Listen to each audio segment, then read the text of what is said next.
So, reminders from last session. Polder is under attack. You have learnt about the Spook Rock. Kuzco wants to develop chemical weapons against the alien.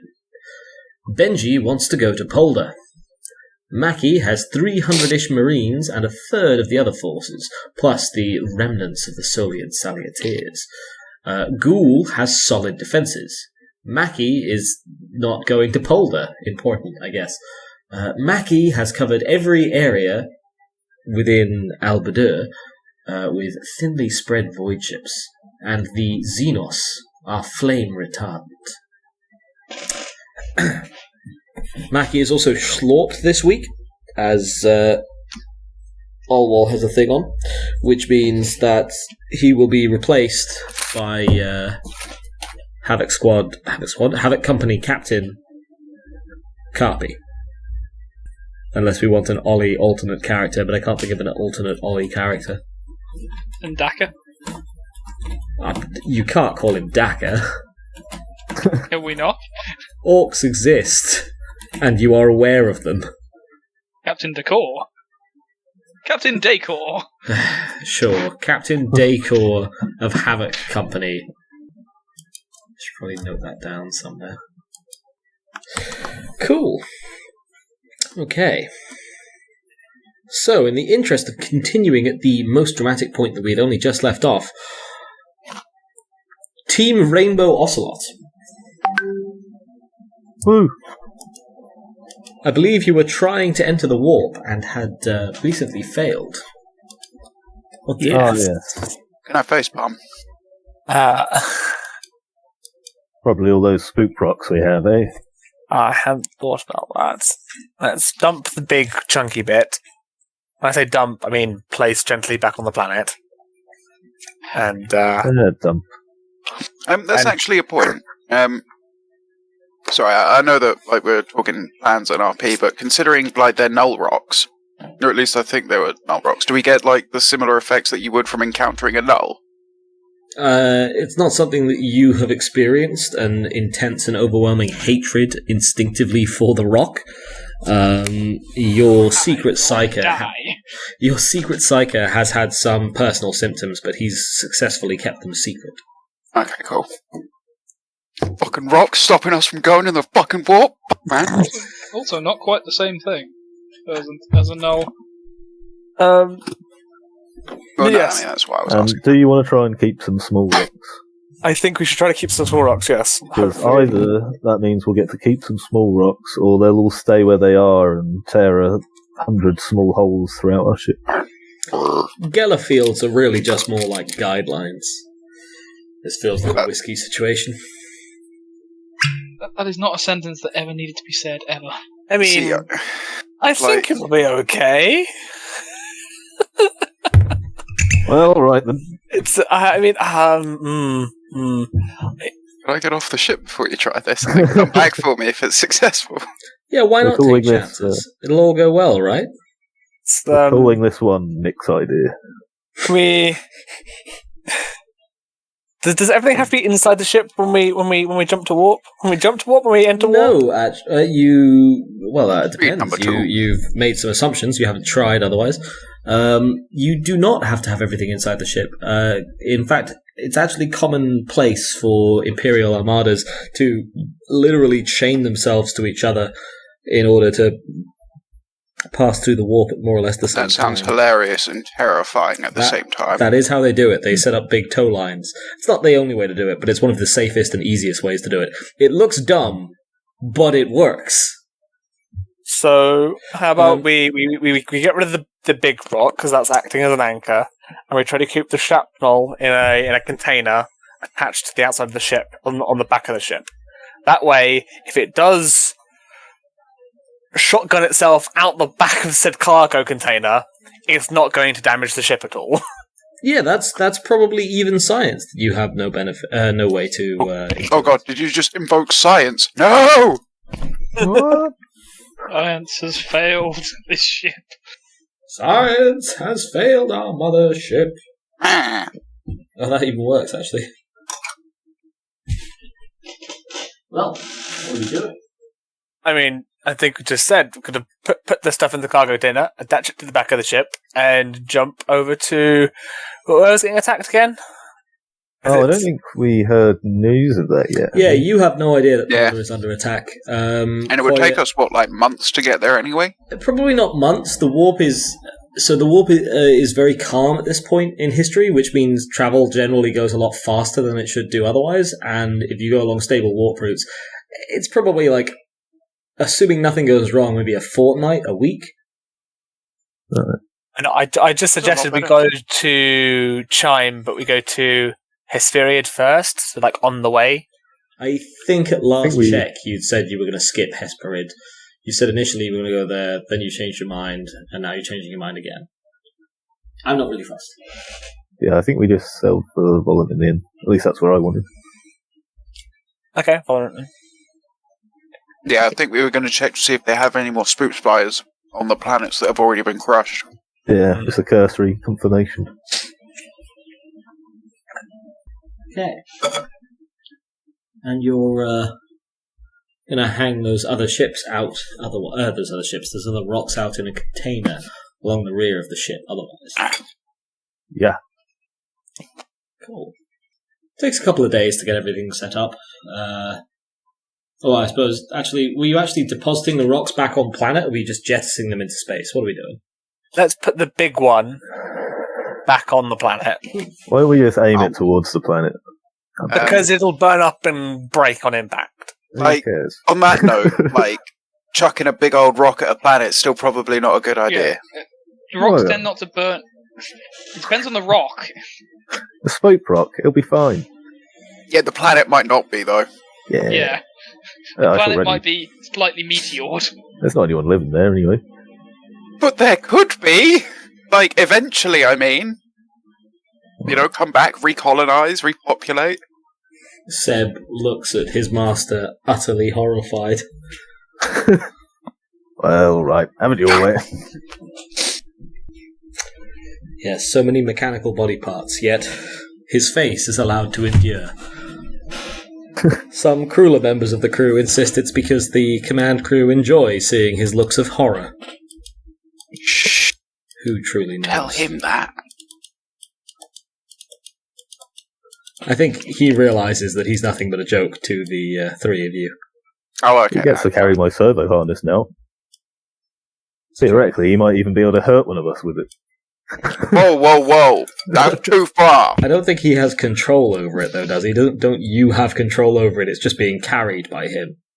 That would be ideal, yeah.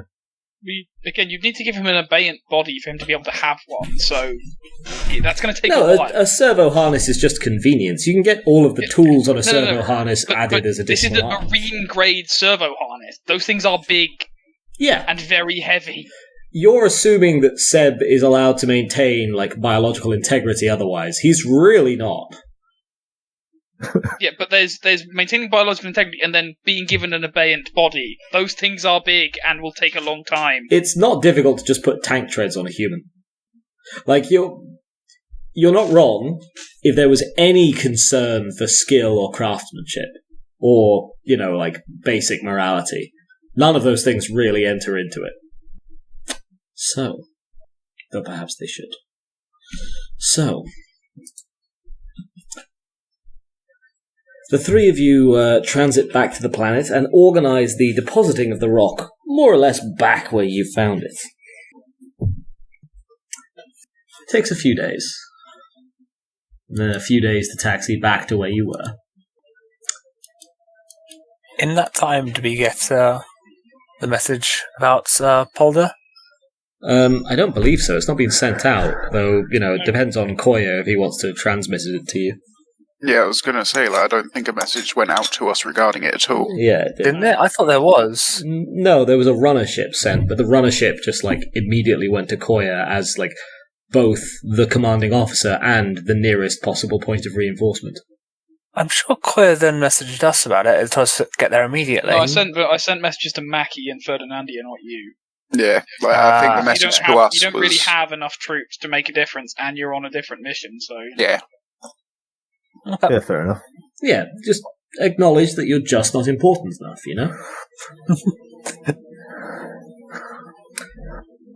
The hairs Which on means the that we can go back for dinosaur experiments. You're right. We can. You kind of can't for the. Kind of can't. You've got a job to do. And if I find out you've not done it... I mean, more than that. If we get the job done quickly, we can come back and do it. You may recall your Grand Captain issued standing orders that anyone found fucking around with the dinosaurs would undergo a horrible punishment. Well, yeah, but if he doesn't find out, it's fine. Yeah, if he doesn't find out, it's fine. You only have to Yeah. keep 22,000 crew people from snitching on you. Well, it'd be too late once they're in the vents. We'll pin it all on Seb. And, if we're developing chemical weapons and something just happens to go wrong, killing, say, 21,997 people. You just need a fall guy, and his name is Seb. Yes, I'm sure that... I don't even know if Coayah knows who Seb is, honestly. Do I he was... Because remember, he was our menial from when No, Yathakal was I remember he was your menial. The people who's... he's directly been... what's his thingy? Oh, I suppose he's been subordinated to Coatlmox. He's been Coatlmox's dedicated menial the whole time, and had been for a while before that. Coatlmox didn't even remember his name last session, and that was after, 20-plus years of service. Yeah, for a while it was Jeb, Seb, Ted. His name is Seb. Oh, is it? Yeah. You kept calling him Jeb. Benji even I'm not sure corrected which you one at it one point, and you just kept on saying Jeb. Well, we have a nice uneventful warp travel to Vol. You have a slower than usual warp travel to Volant. Chronometers indicate it took you a week and a half. A lot longer than the couple of days to maybe 3 or 4 days round trip it should have been. Not even round trip. 3 or 4 days trip it should have been from Teguantis. I wonder if that's those spooky rocks. Almost. We could always try again without the rocks that we do have and confirm. We could do. And then come back around for them. Just hop around the warp route a bit. What have we found? What information do we have? These rocks make us slow. These rocks are incredibly hard to loot. We just can't keep them, it seems. Well, if it gives off some kind of signal as well, and we could somehow turn it into projectile weaponry, that if we can stick it into the enemy ships, then if they use warp routes or anything like that, it could impede their use of them. That's a lot of ifs. Yeah, but that's wonder if what we can science is for.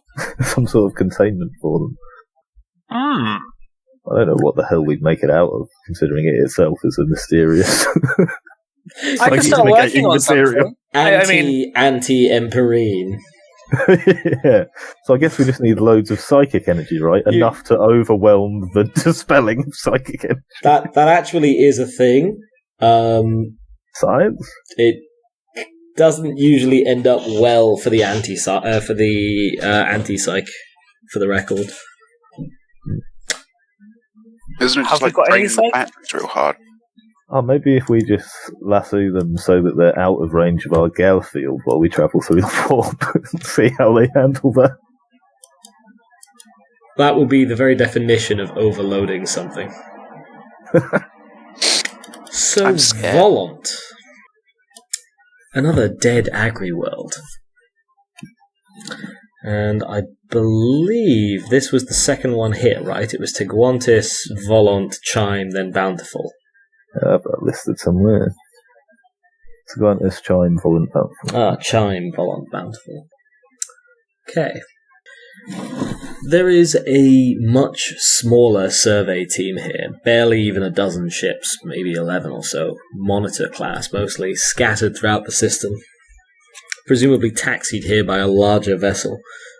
They seem to be performing what scans they can, and react almost with fright to a Legion craft entering the system.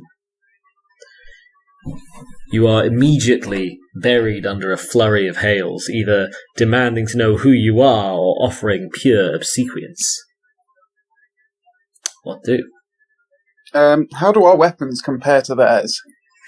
You have a destroyer, they have 12 monitor ships. The odds are technically a little bit more than moderately in their favour, but that's in a white box scenario and assumes that you don't outmaneuver them and that they're not spread out all over the system and that all of their ships are in a position to fight, which they're probably not. Never mind then. So long as it's not a clear one way or the other, then never mind. I'll just open transmit to all ships. Saying, hello. We are the relief forces here conducting investigation on the recent Xenos attacks. We would like to confirm some findings on this planet. You receive several hails. It seems the local survey team doesn't have a clear singular leadership. It's instead made up of a consortium of corporations outsourced by Albedeur's ruling triumvirate, each of whom have sent their own competing mercantile organizations.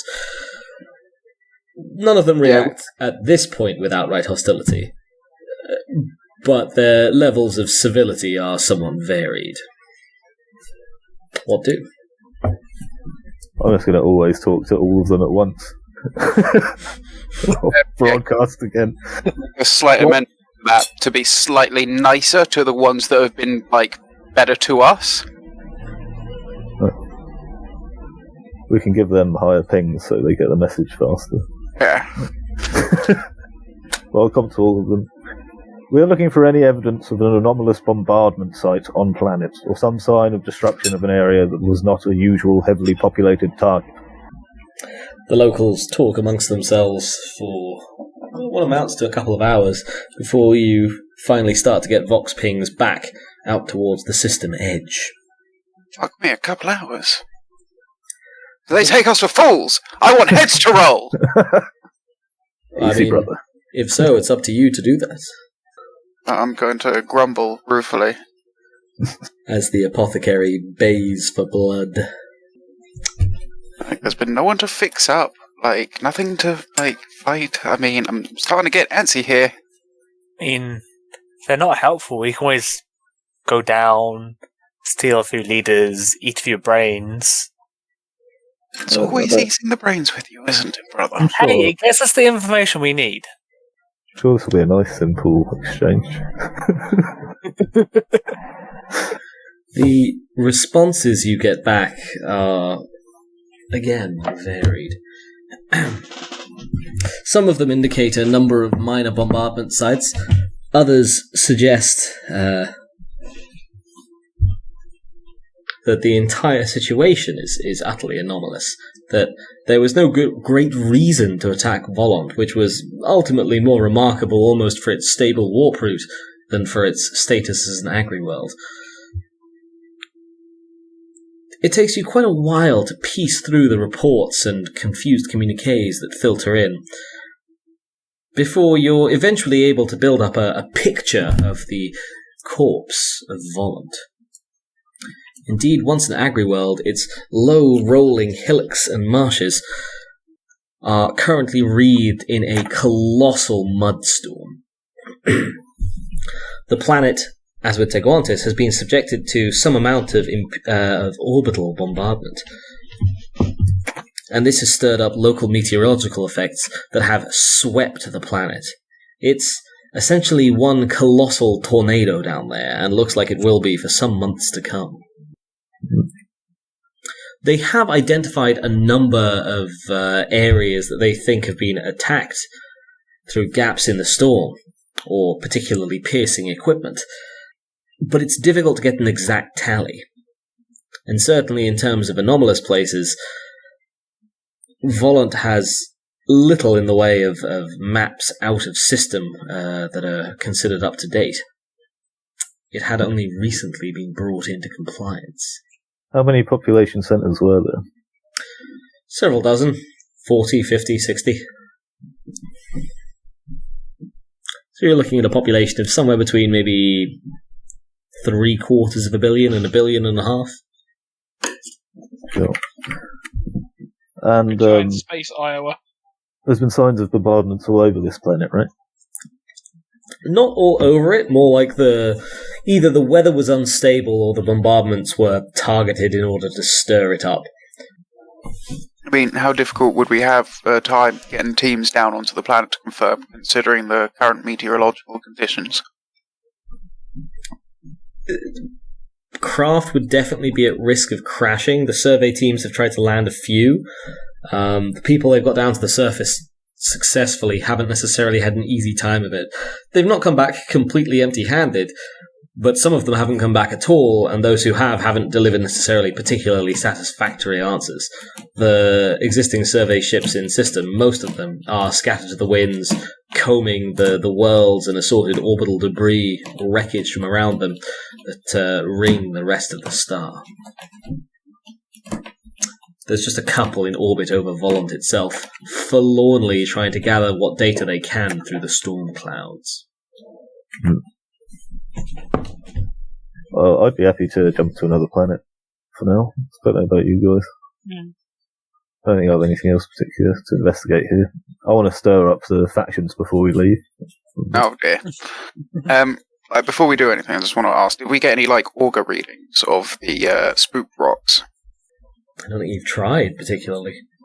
Okay. Go get them, have a look, if they're still there.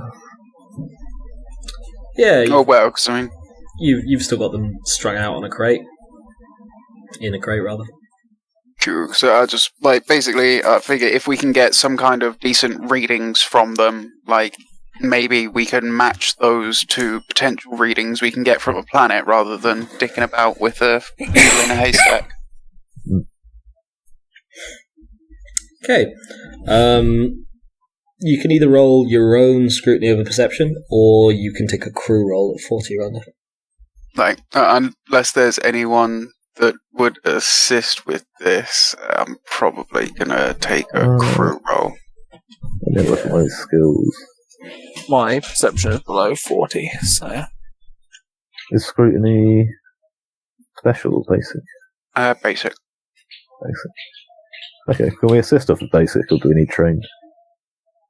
I think you can assist off basic. I could assist then. Well, we could all assist. Sweet. Because, I'm base 40, so with her assists. How many assists? So if Nick's helping?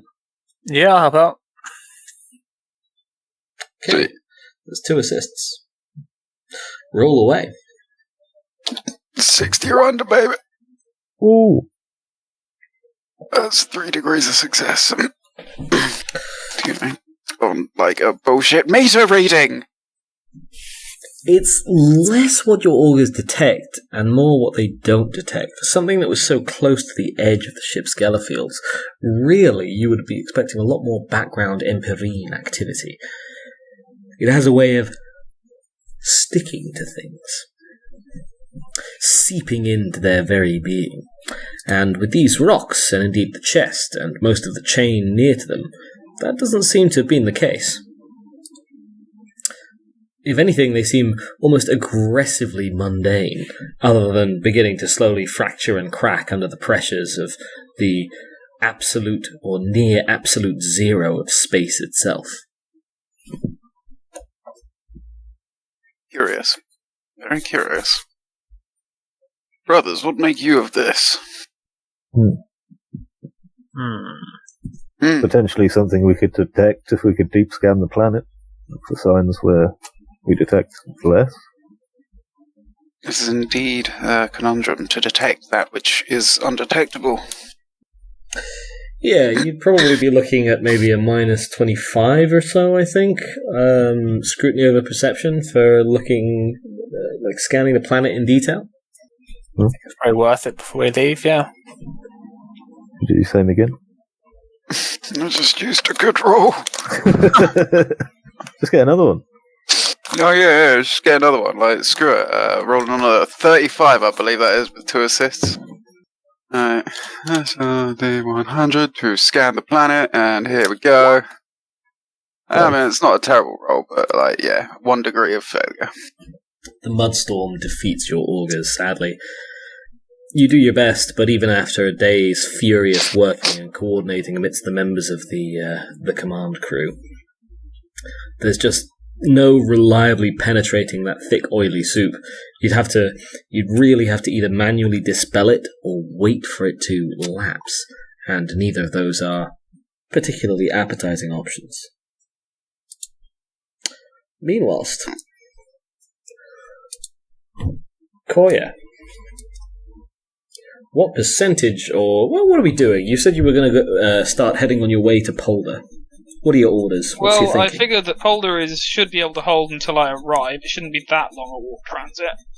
And Ghoul is a heavily defended place that they will find incredibly tough to crack, given it's apparently a concrete block made of gun servitors and crazy Magi. Okay. I will be taking my forces to Polder. All of them? Well, they're all in space anyway. But I figure even if they're in the midst of the planetary invasion, or they're pushing forward with their planetary invasion, I will be able to hit them in space. Yep, no, that's fine. You abandon the Magi of Ghoul to the potential depredations of the Ak'haireth. Oh no, what will the fucking hillbilly Magi sitting in zombie fortress They are made of guns do? Delicate flowers, and you will respect their zombie fortress. I'm sure I will.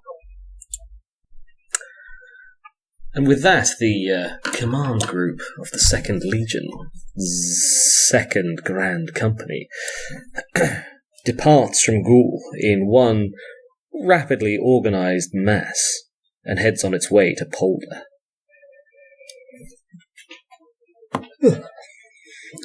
Sorry, I didn't get much sleep last night. The transit itself is relatively uneventful. But the second you arrive in Polder, you come under fire. We were expecting this. A picket of Ak'haireth ships has been blockading the primary entrance to the system, though they were very obviously not expecting such a large force to come in defense so rapidly. You estimate they've got something like half a dozen destroyers and what looks like probably either a cruiser or a very souped-up destroyer. What do? How many people have I got with me? I've got the Obsidian Heart.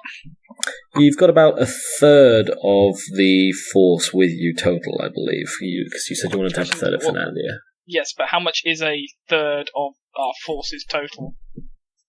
Like in terms of fleet power, how do I face up against this?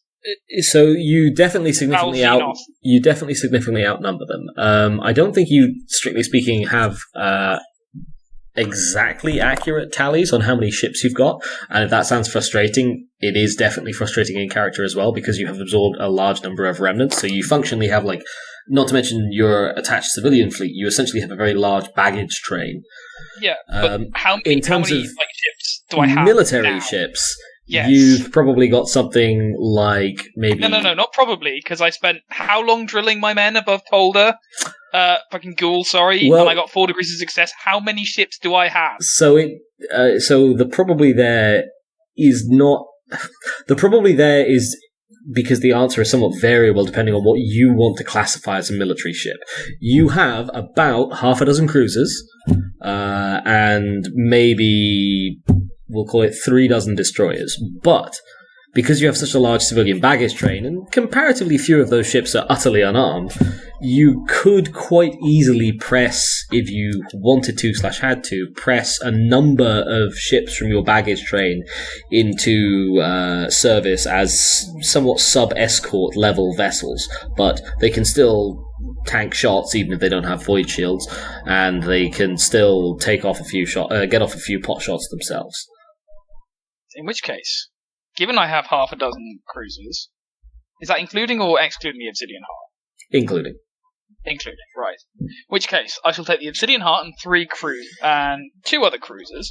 We shall make a beeline for the enemy flagship. We shall board it. We shall take control of it, and we shall rip the secrets from its databanks. The rest of our fleet deal with destroyers, isolate, and utterly annihilate them. So for the record, to clarify, you're dealing at the moment with a picket force set up at the major translation point into Polder.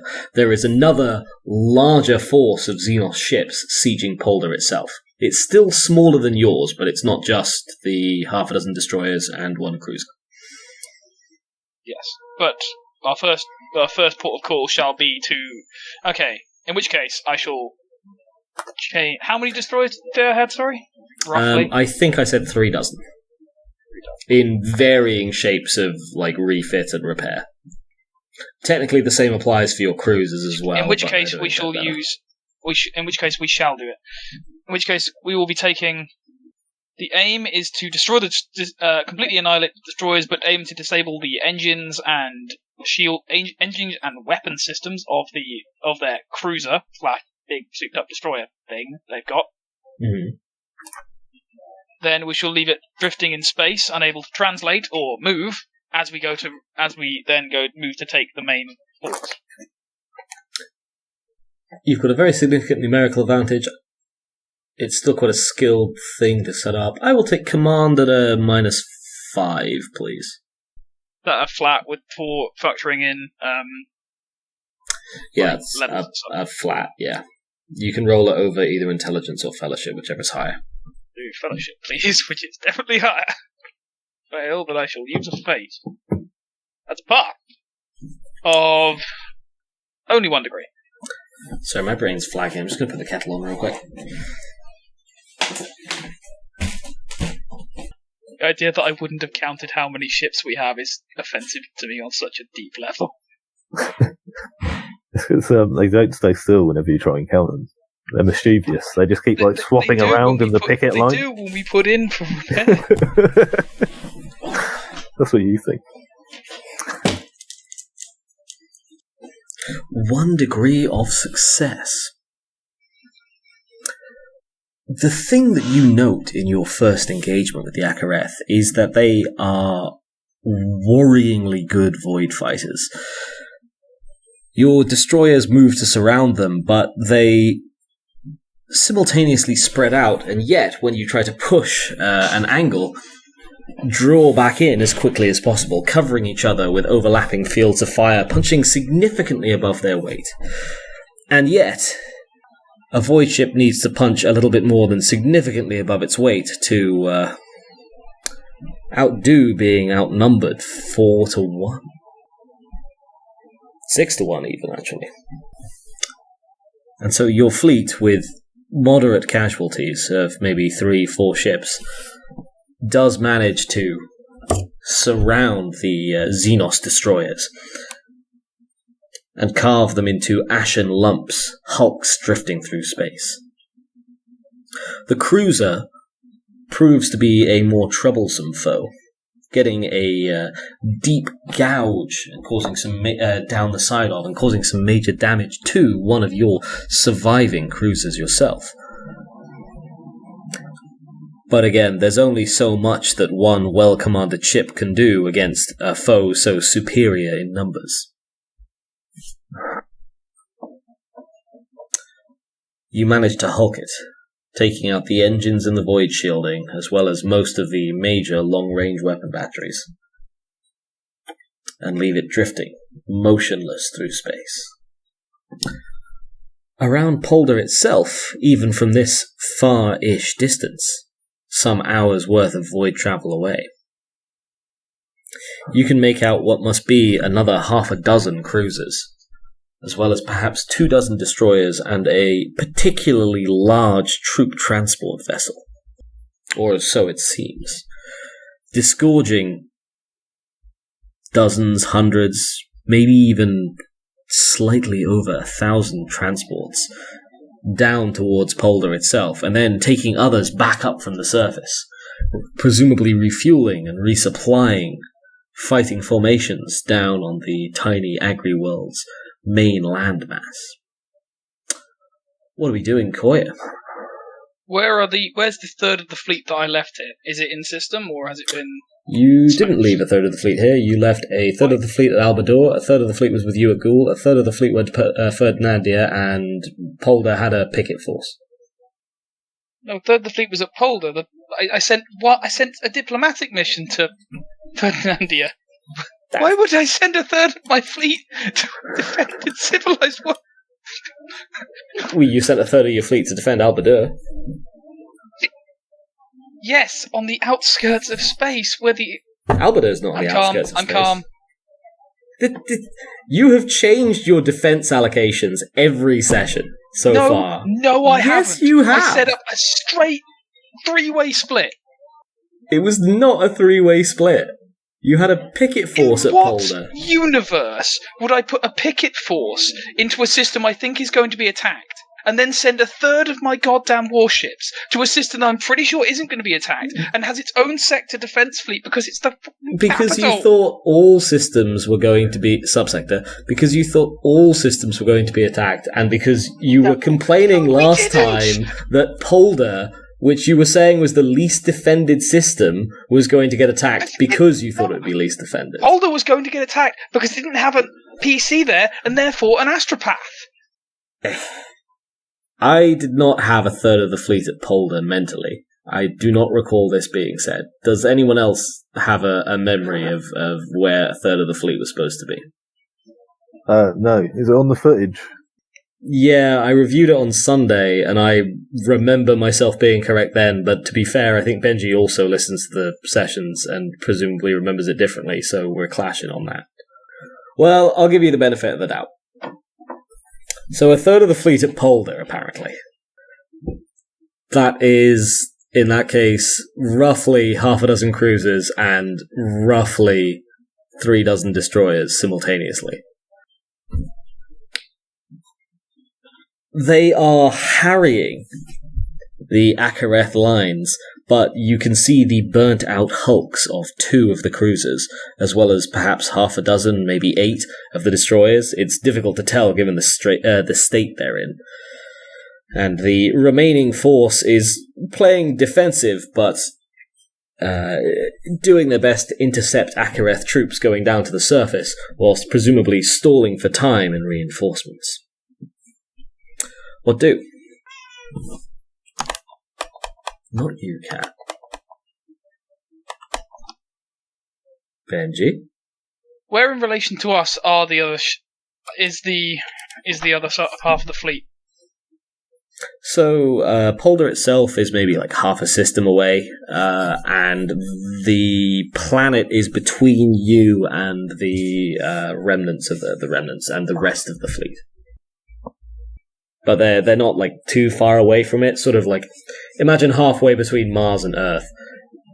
It's quite a distance, but in terms of void ships maneuvering tactically, it's the equivalent of being sat just outside the firelight, if that makes sense. No, that's fine. In which case, what I shall do is form my cruisers up into a wedge. What we're going to do is we shall be executing the maneuver known as Steel Rain. You get right in the fucking bin. Fucking hell. Alright, carry on. Yes, basically, what I shall do is I shall form my ships up into an armoured fist. We shall punch straight through the enemy line, aiming to do a fly past to the planet. Therefore, at which point we will be able to deploy drop pods as we go past the gravity well. Aid to our beleaguered forces on the ground. We shall then link up with, on the other side, the remains of our forces, and start to coordinate from there. Okie dokie.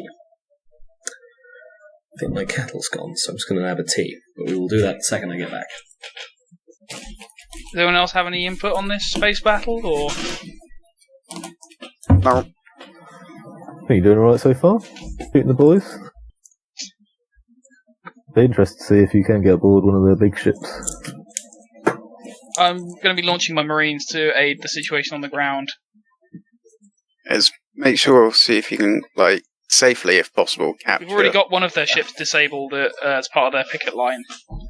So that's my that's what I'm going for the we've got information we can use later. Okay. So, Steel Rain is naturally one of the standard doctrines presented in the Principia Bellicosa. So I will take Yes, Cap. Principia Bellicosa at +0, please. Could I not use command?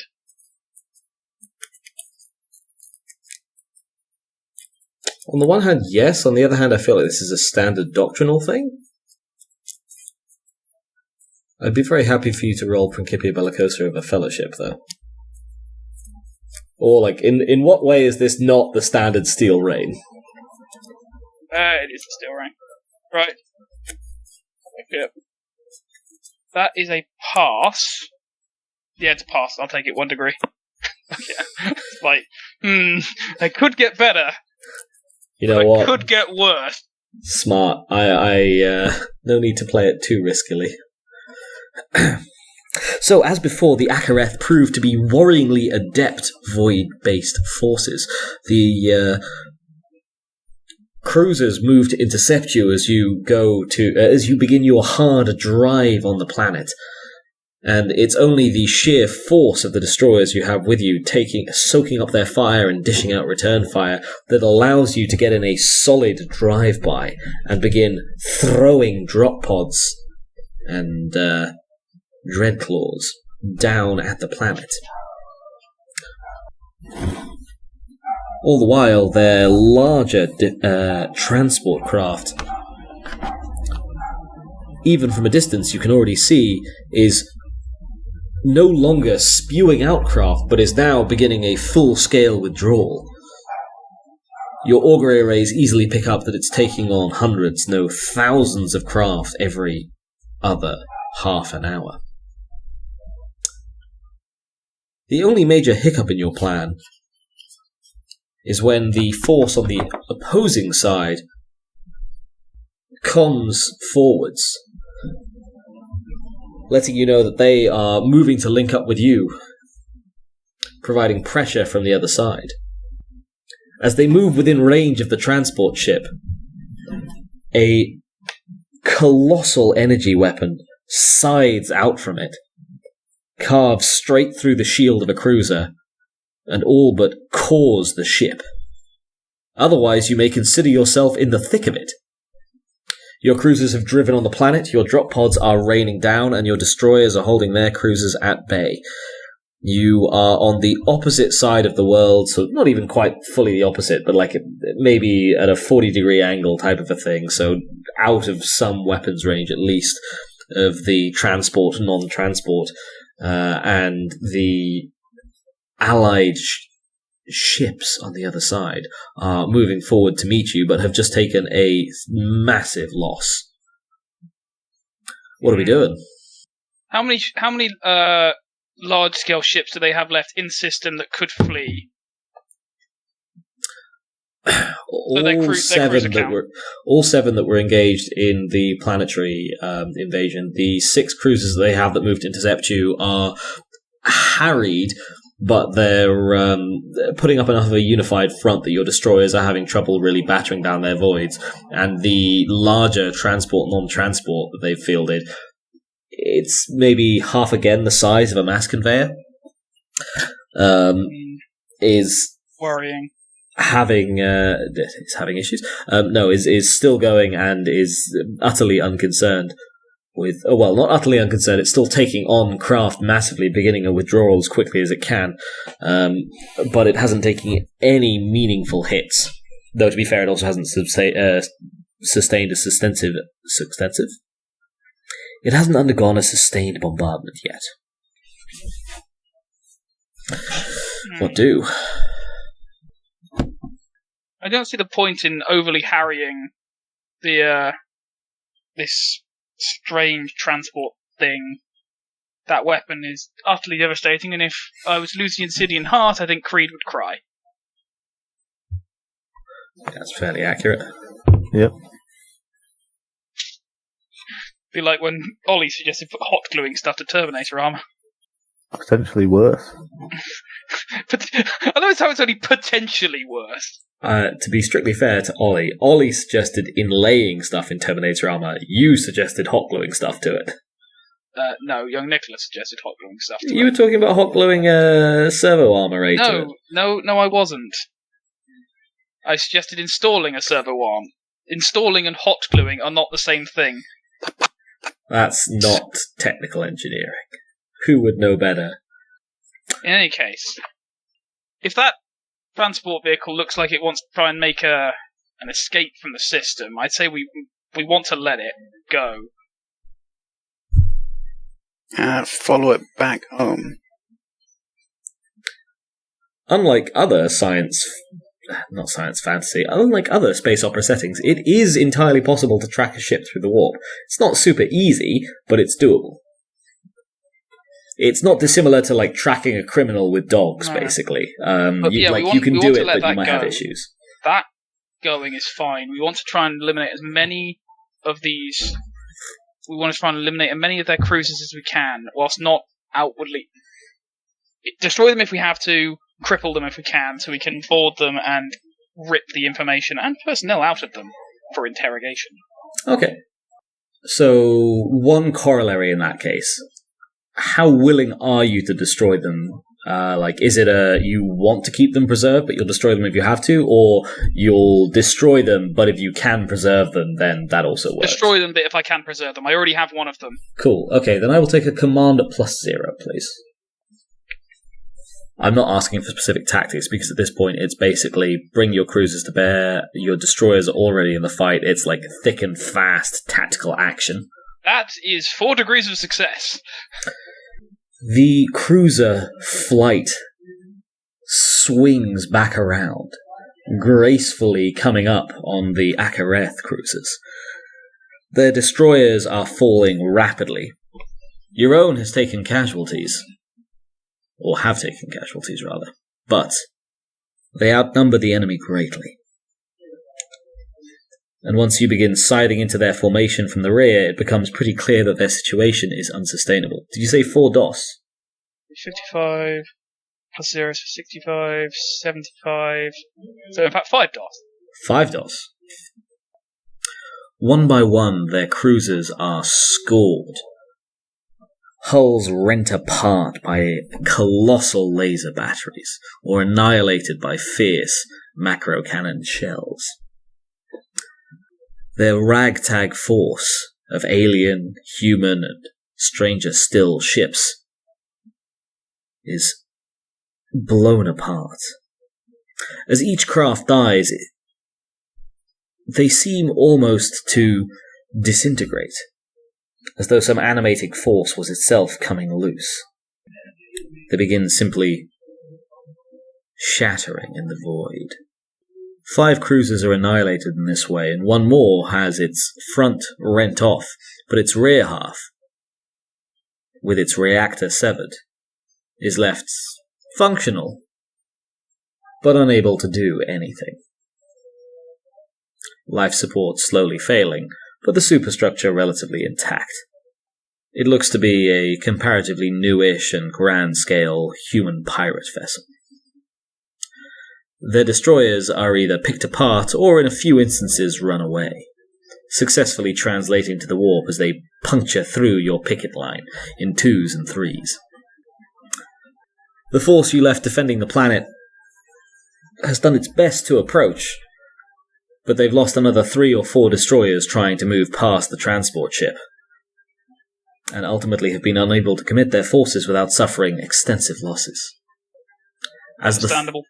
As the flow of craft from the surface begins to dry up, the strange transport sluggishly turns away from the world, and then all at once exhibits an incredibly rapid turn of speed, blasting out into the void, and translating into the warp, into the Empyrean, at an altogether entirely unsafe distance.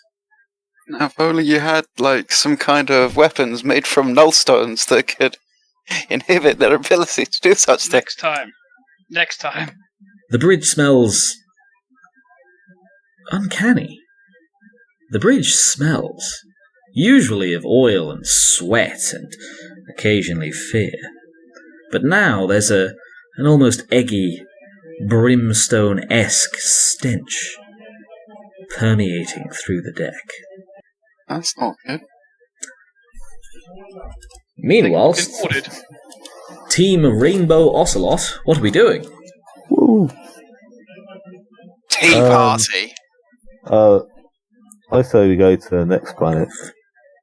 Bountiful, maybe? You guys agree? Yeah. But before we go, I want to do another open hail to all the faction ships, being like, we believe there is a rare mineral somewhere underneath one of the bombardment sites on the planet that may have some negative impact on the Xenos. It is also known to slow or prevent warp travel when aboard a ship. If you can find any of it, please let us know. We'll reward you. The monitor ships all reply separately, yet with an almost uncannily similar statement, each one of them agreeing that yes, they will find this useful mineral. Excellent. Yeah, they're not going to try and steal it for themselves? No, they would never even think of it. Well, I'm not going to get far with it. Can't warp travel. Fucking hell. I snorted a lot further than I should have. Oh, on that note, are we slow travelling or ditching our little rocks for now? Up to you. What do you think, guys? You three are also a triumvirate. Personally, I think time and speed are of the essence. But I don't really want to lose these things, so yeah. Could we put it on a crate and just stick it on some meteorite in space, like a cool sci-fi move? I mean, we could do, so long as we don't forget where it is and doesn't get found. You can trust it to the ship's cogitator banks, right? No one ever goes digging around in those. Nick? What are we doing? Yeah, Nicholas, you've been muted for a while. I've been muted this entire time. Yeah. I've been speaking for like the last hour. Mate, you've been muted for about 40 minutes. Oh, dear. Yeah, I was just saying, like, is there a moon or something we can put them down on? No space station. As with most systems, there are a number of dead worlds. In the non-recently deceased sense, more in the they've never been living sense, available in system. Yeah, I mean, we can put down one of those, can't we? Issue you may have is less that it's difficult to put down, and more that everyone will know where you've gone, and that you stopped weirdly. Decision then in the next 20 seconds, please. There's no way of stealthily... Not really. Ain't no stealth in space. Short of future tech. Can we see if, when it's on a box, do we have any sort of tracking beacon or thing we can easily pick up with our scanners? Yes, but so too I could guess other people. Everyone would be able to do that, right? Indeed. How about we just leave the crate floating roughly where we are now in space, and if we can find it again, great. If not, we can go smash up the big rock we found earlier. I mean, yeah, we do still have the big rock, I suppose. Yeah, there was more little bits of rock around there still as well. Yeah, we don't... The shards, there aren't tons of shards, are there? It's just a few, right? It's, if you imagine maybe like a long gun crate's worth of stuff. It's not necessarily super full, they're cushioned in there, but there's not a lot of them now. Sure. Wow, that slows down that much. Fuck me. Well, you jettisoned everything, almost everything. Not even jettisoned, actually, you returned it to the planet. Yeah. Yeah, we can always get a ton more, so if you really want, we leave it here with like an encrypted beacon or something. Can we do that? It's like only we can pick it up or something? Oh, could you put like a remote activated beacon on it so we could just turn up and ping it? Yes, when we come back in the system we can turn it on and then we can find it, yeah. That's more doable. Nice. Okay. So, you set up a remote-activated beacon, something that with a long-range specific Vox frequency can be set to activate, and continuing along apace, slowing down ever so slightly so that it won't be thrown too far out of system by moving along, but also not so much that people will notice the slow, at least unless they're paying close attention. You jettison the crate and fly on towards the translation point. Your trip to Bountiful is relatively speedy, taking a bare 2.5 days from your perspective. There are no survey ships here. The system is quiet and dead, other than a mournfully broadcasting beacon warning people that the place is under interdiction due to recent Xenos incursion. What do? Give it some scans. Yeah, I'll take scrutiny over perception for Bountiful, please, to use your augurs. I assist. I assist You as well. assist now. What's this roll off? Scrutiny over perception. Okay, I'm at 39 perception. So only one worse than Carl. What am I at? I believe in you. My perception is 38. Alright. Well, to assist, that's 59, remember? Oh. 2 dots, right? successes. Yeah.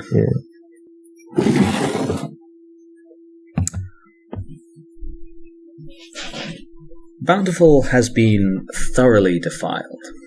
Where Teguantis was subject to a limited bombardment, and Volant it's difficult to see what was bombarded at all. Bountiful has been pounded into the dust. A brief check of your logs indicate that it was the most populous of the 4 worlds attacked. With something like 6-7 billion people. Entire long, thin, narrow, snaking continents winding around the world have been pounded into baked dirt and browned glass. What are you looking for with your scan and your 2 DOS? I guess just if anywhere that, well, the locations of the major population centres and then anywhere else that seems to have been specifically targeted, if it exists. Okay. The major population centres, at least from the limited documentation available to you, as well as your initial analysis, seem to have succumbed to a fairly heavy dose of orbital bombardment. Now, this contrasts heavily with Teguantis, where people seem to have been defeated and then, once captured, consumed at the leisure of the Xenos. In Bountiful, most of the major population centres, it's difficult to tell if they were invaded before they were pounded into the dust, but at the very least, perhaps 80-85% of the sites have been destroyed. You obtain no anomalous readings, though you do note that the orbital devastation here reaches perhaps a solid 0.5 kilometre deeper than on Teguantis. Some quirk of the soil makes it significantly easier to damage. What do? Oh, actually, because you know what you're looking for here, it's almost the opposite, in fact. You're detecting slowly seeping Imperine activity in the system. It seems like the Cherubic Gate, the neighbouring warp storm, is slowly creeping towards Bountiful. What do? Right, where would the warp storm be on the map? Off map to the left or something? Oh, it's marked on the map. Oh, is it that Cherubic Gate? Yeah. The red cloud to the south and east. It also stretches quite a ways south and west. And is there a specific singular trail or anything, or is it just its presence is overlapping the planet? Its presence seems to be overlapping the system. Background levels of Imperine radiation are slowly but steadily climbing in the Bountiful system. The planet itself isn't inherently more overwhelmed, but the reality here, the veil of reality here is starting to fray. Your Gellerfield's early warning sensors are not like on the verge of going, but there's non-zero activity there. They're registering something, indicating that they might need to emergency on. Gellerfields are notoriously a little bit twitchy, a little bit anal. The machine spirits involved. Wow, we didn't even get a Carl laugh. The machine spirits involved are. It's like it's better to be paranoid when you're dealing with that sort of thing. Indeed. What do?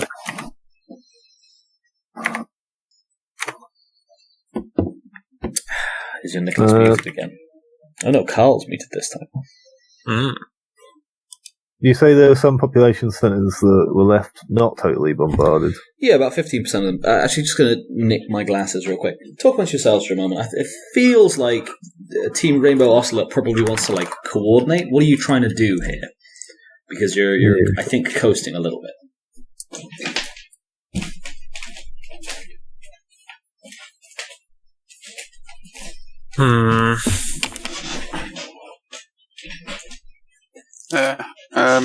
So it's probably not going to help, but part of me is now thinking that maybe, they're trying to spread the warp storm by removing these spook rocks. But I don't know, just wild conjecture. Maybe they would get away slightly.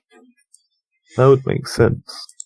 It would make sense, yeah. Remember that Other than we Barris, would know that the warp storms across most of the galaxy have only just blown away.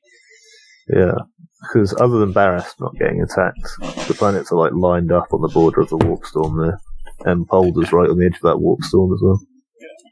Cylindgate. If they are just destroying anti-warp storm stuff. They may also be trying to collapse them as in straight between the two. Yeah. What are we doing, folks? It all sounds very bad. It really does. I guess the question is there anything we can effectively learn if we go down to this planet or research any further? This is the one with the massive storm going on, right?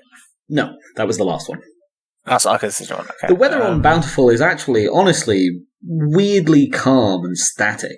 You can tell even from the upper atmosphere that it's bizarrely fetid. If you didn't know better, you'd say it was a swamp world in the midst of a runaway greenhouse gas effect rather than a planet that's just undergone sustained orbital bombardment.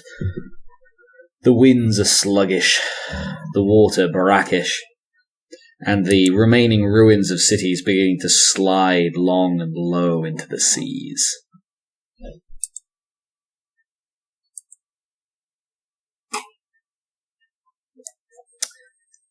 I'm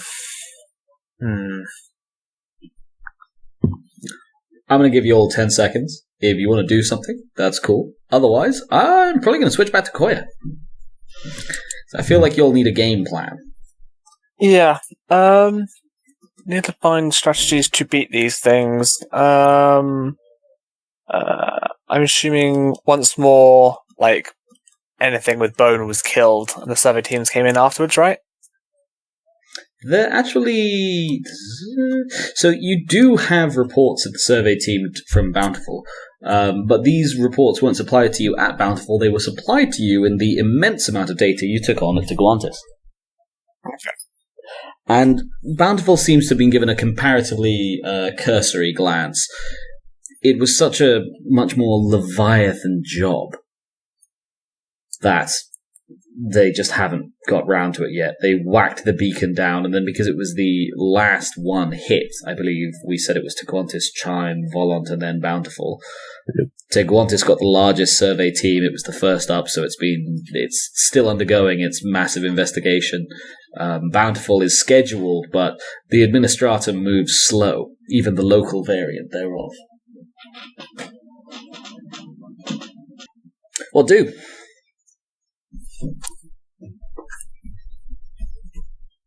Land on planet or not, anybody?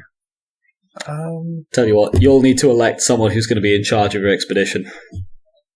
I think it would be worth going down, maybe. See if there are any stragglers left behind or something. If the most recent one hit, you might actually be able to find a living specimen. Sure. Let's go down right now. Land in one of the not totally bombarded population centres. The biggest one left. It is absolutely swarming with, not flies, but a local, almost locust-like butterfly, covered in these crawling, wriggling creatures. weaving their cocoons out of the rotting flesh of the remaining citizens of Bountiful, all of them dead. The tomb city you land in is a colossal charnel house. Millions slaughtered scattered through its streets, amongst them strewn the occasional Ak'haireth body, each one bubbling, slowly atomizing. Now, did you call this place a tomb city because of all the dead people, or was it a functioning giant tomb? All of the dead people. Right. According to the records you have, this city was one of the actual major productive cities on world. It coordinated a lot of the actual infrastructure, the work of farming outlying areas, and especially the low-lying seas that make Bountiful so eponymously prosperous.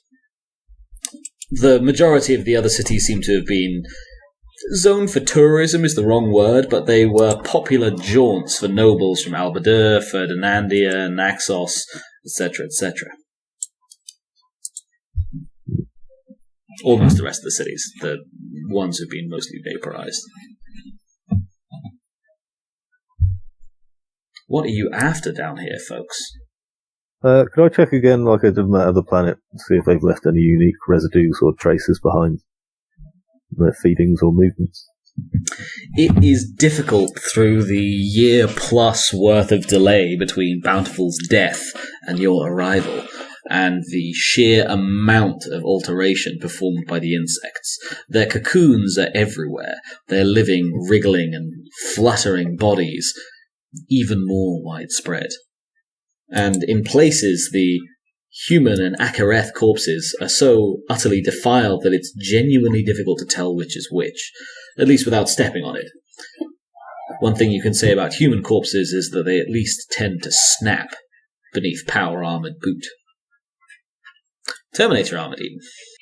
What do?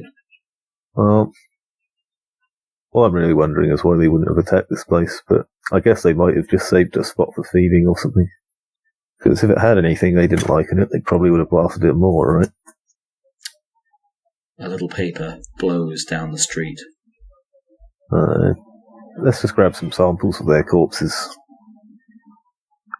Yeah. Are there any... No, we've seen the victims and so forth.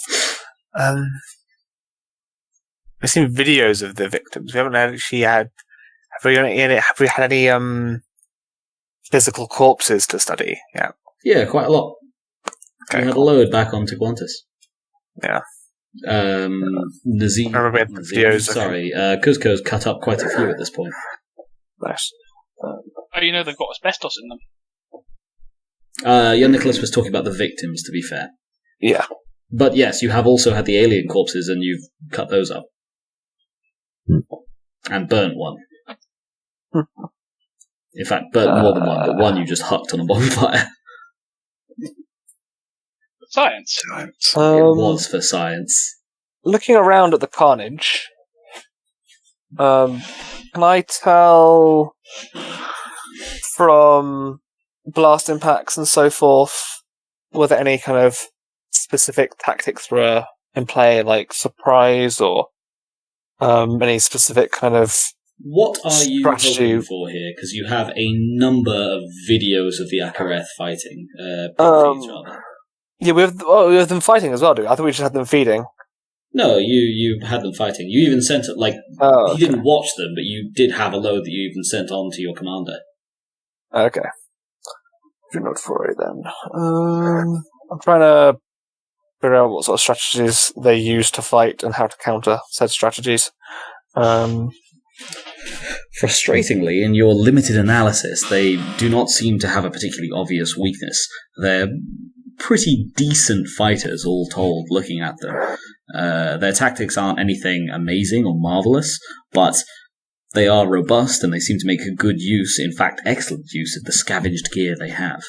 Though they feed barbarically, they do not do it mid-combat. And the only thing that can really be said about them is that if anything, they have a slight lack of armoured vehicles. though they do make eclectic use of aeronautic craft, and their heavy weapons are not at all lacking. Is there footage of before they've started feeding? From what was the first planet they hit? Teguantis. Seguantis. Have we got footage from there of the initial attack before they started feeding on humans? What are you after? I'm trying to figure out if they, similar to how a space marine can learn skills by eating, but also I can imagine it can be done via psychic powers and so forth after absorbing a host. If they have learned to use our technology via consumption of us, opposed to learning how to use it. They had thoroughly integrated human weaponry and voidcraft as well as aeronautic vehicles during the initial assault on Teguantis. You have ample pict and vidfeed record of that. If they did learn it by eating humans, which is, to be fair, not at all impossible, then they learnt it before the attack on Teguantis.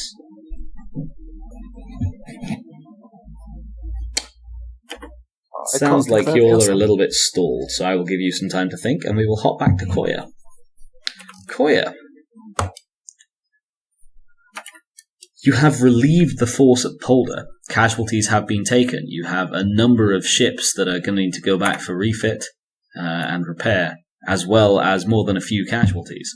Rescue operations are already beginning to get whatever survivors and materiel can be recouped from the losses, and to have the carcasses hauled to ships, chained to remaining ships, and then hauled back to the nearest available industrial military-grade docks.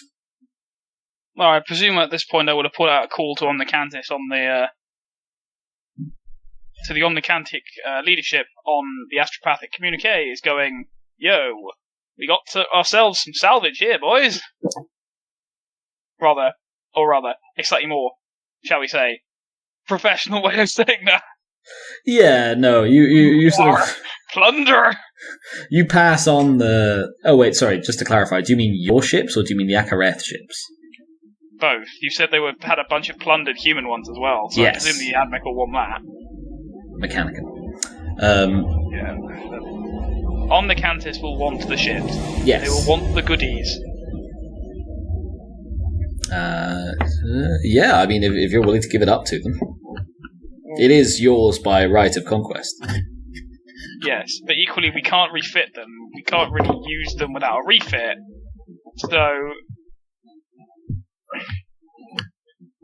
That's fair. The most obvious point that would be to give them to the people who could make most use of them, because they would have the refit stations, rather than dragging a whole bunch of people out here from Legion Command for what is essentially some pirate vessels.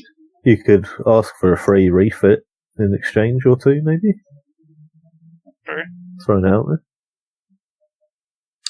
Yeah, you're expecting a reply from the Omnicantic Protectorate hopefully soon, though communication has been growing a little bit patchy. You've not had major reports going out from the fleet since you arrived in system 12-ish hours ago, but you've had at least a number of routine reports going back to Albadur and Ferdinandia, and in both instances your astropath reports that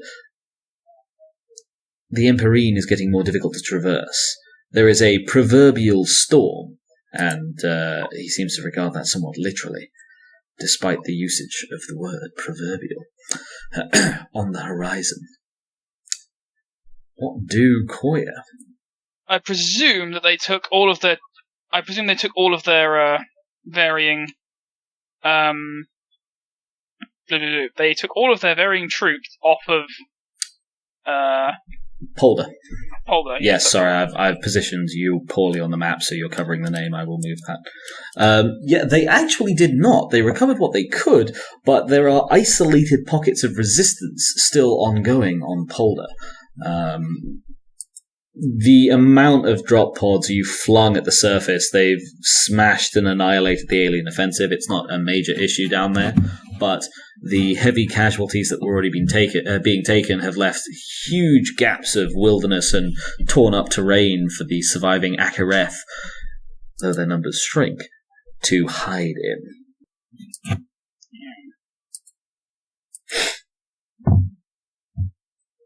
What are we up to, Captain? I need to make this world safe. It's unlikely that they'll send a huge flood. More than likely they'll have written off those that were left on planet as gone, I would say. I don't imagine there will be a huge counterattack. They may look to attack elsewhere where they think we are out. I will send an astropathic message to Ferdinandia to move the subsector fleet to Polder Ghoul as part of the defensive effort. There. Maybe not. Basically, I want to make the planet safe, as it is, and reinforce the situation, so if they do come back, which I imagine they will... It is tough. And your fleet took losses, but not a major beating, yet you've definitely got less ships than you had. I'm just guesstimating the numbers here, but from I think what I gave you versus the losses you took, you lost, what, 10, 15% of your ships? Something like that, yeah. Something around there, yeah. Polder's own native defense fleet, the Monitor craft, lie hulking ruins above the planet itself. I suspected they might, yes. Initial augury scans have indicated minimal survivors. Your destroyers and civilian baggage train are already moving in to rescue what they can and liberate what they can, but estimated total remaining members of the local Armada defense fleet are probably in the low hundreds.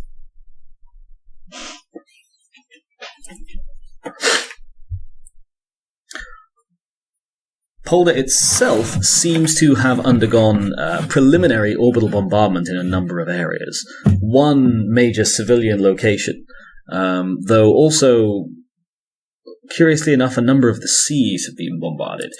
It looks to you a fairly familiar tactic. It's something you've either used or talked about using on a few other worlds, where you bombard the sea in order to cause colossal tidal waves that then annihilate your foe in a manner that even void shields have been known to struggle to protect against.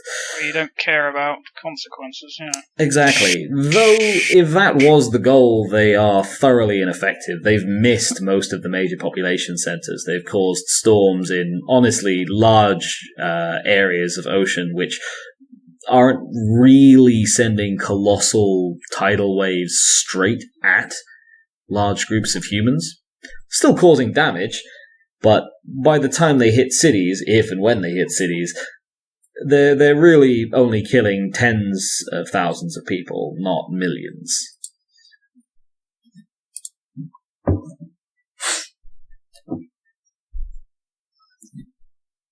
Nor do your initial augury scans of the surface turn up any obvious, anomalous black stone structures at the surface level. Yeah, because they were the first things that got bombarded, so they're all destroyed now. It is worth clarifying that Polder is by and large an ocean planet with some low-lying areas dredged out of the sea. Right, in which case my first point will be to reinforce the planet against further assault. What state is the planetary PDF fortress in, if it has one? They took heavy casualties in the initial attacks, even with a fairly large Space Marine escort, as well as the Imperial Army troops they had defending them. The forces on planet, you've lost dozens, maybe just shy, not just shy, probably over 50, 60 Marines, as well as tens to hundreds of thousands of Imperial Army troops, and maybe 75% of the PDF. The Ak'haireth really did a number. There's one particular stretch of land which has just been atomicked into nothingness. It's not like orbital bombardment levels of devastation, but it was clearly a PDF fortress previously, as well as a thrown-up defensive installation improved upon by the fleet you left at Polder. And the Ak'haireth nuked it into the ground. What do? They don't appear to destroy biospheres, so if I evacuate as many people as I could from the surface, I presume that just counts as losing the system. Annoyingly, doesn't it? Probably. I hate to be callous, but the administratum or the nascent administratum is mostly concerned with, can Polder continue to pay its tithe? And though the military losses were pretty fierce, in terms of civilian infrastructure, they lost probably below a third. With a few famines and some moderate civilian hardship for the foreseeable generations, Polder's taxes will not take too much of a hit. Nothing it can't work off, eventually. Eventually being the problem. In which case, I think we're just going to have to fortify the shit out of this world and just start press ganging people into the PDF. As the War Council meets aboard your ship's Strategium, an anonymous marine from the ranks, per Carl's comment, grumbles, "Damn taxes! Is this the Imperium of Man we're fighting for?" I hope he doesn't get disciplined for that. No. Fine. Okay, how are you fortifying Polder? I presume, given I have access to at least 2/3 of the Space Marine Expeditionary Fleet, I would have access to a lot of prefab fortresses. However, how well they do on an ocean world? You've got the majority of the baggage train, and to be strictly fair, your engineering core is not set up to we cannot work under these non-Terran world conditions. They are equipped to throw up prefab fortresses in the event that you have to attack a gas giant. They can handle an ocean world. Right, in which case, I'm going to set up some prefab fortresses, and I'm going to basically press gang every single able-bodied human into the PDF that I can. The local planetary governor protests heavily that this will thoroughly screw them for the tithe. The harvesters. And I will reply that the tithe will not be met if they all die to an Ak'haireth invasion anyway, so I would rather them not be dead than... He continues to protest, but is ultimately relatively powerless. Technically worse than that, because not only is he powerless, but he's very easily removed from power. Okay, so you are throwing up prefabs wherever you can. You are press-ganging the entire local... in fact, you know what? You are a Space Marine Grand Captain.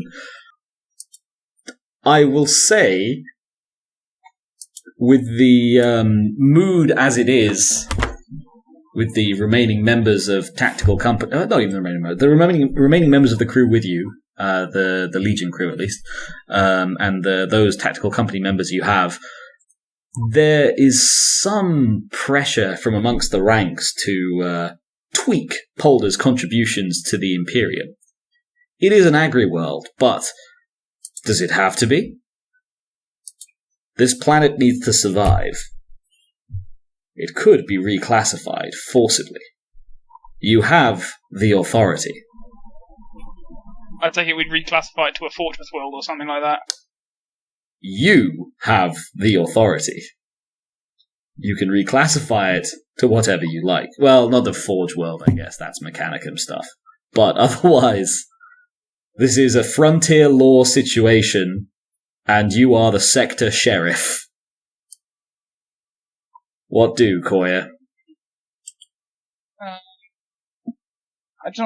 I don't see the point of reclassifying the world. That seems like it's just going to create a headache for later.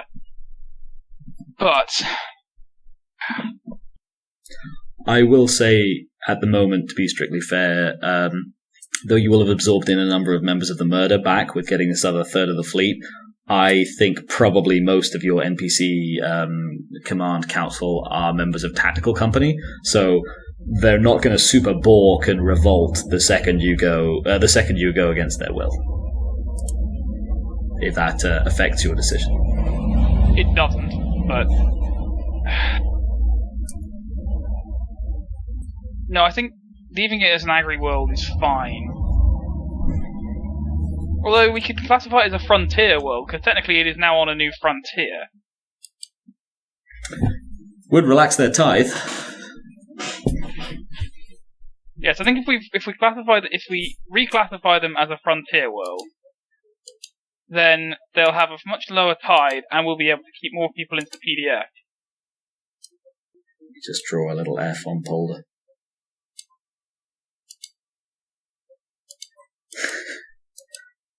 And it is with that Coayah issues a grand proclamation. Point the first. Outside of protected jobs, the entire populace of Polder is to be press-ganged into the local planetary defense force. Point the second. From this point on... Oh, sorry. No? Okay. Point the second. From this point on, Polder is to be reclassified from an agri-world to a frontier world. Its tithe shall be recalculated to match. Point the third.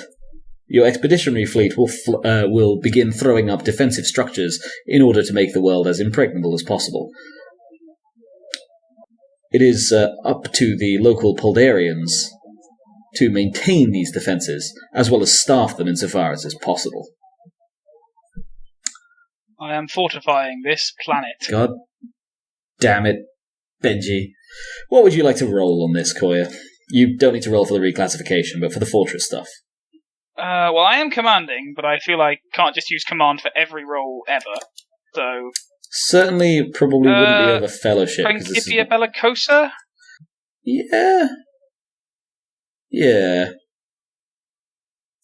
I think Principia Bellicosa over intelligence, please. And? Low tier Benji grumbling in the background. You're rolling, Benji. That is a pass. That is a pass. Of 2 degrees.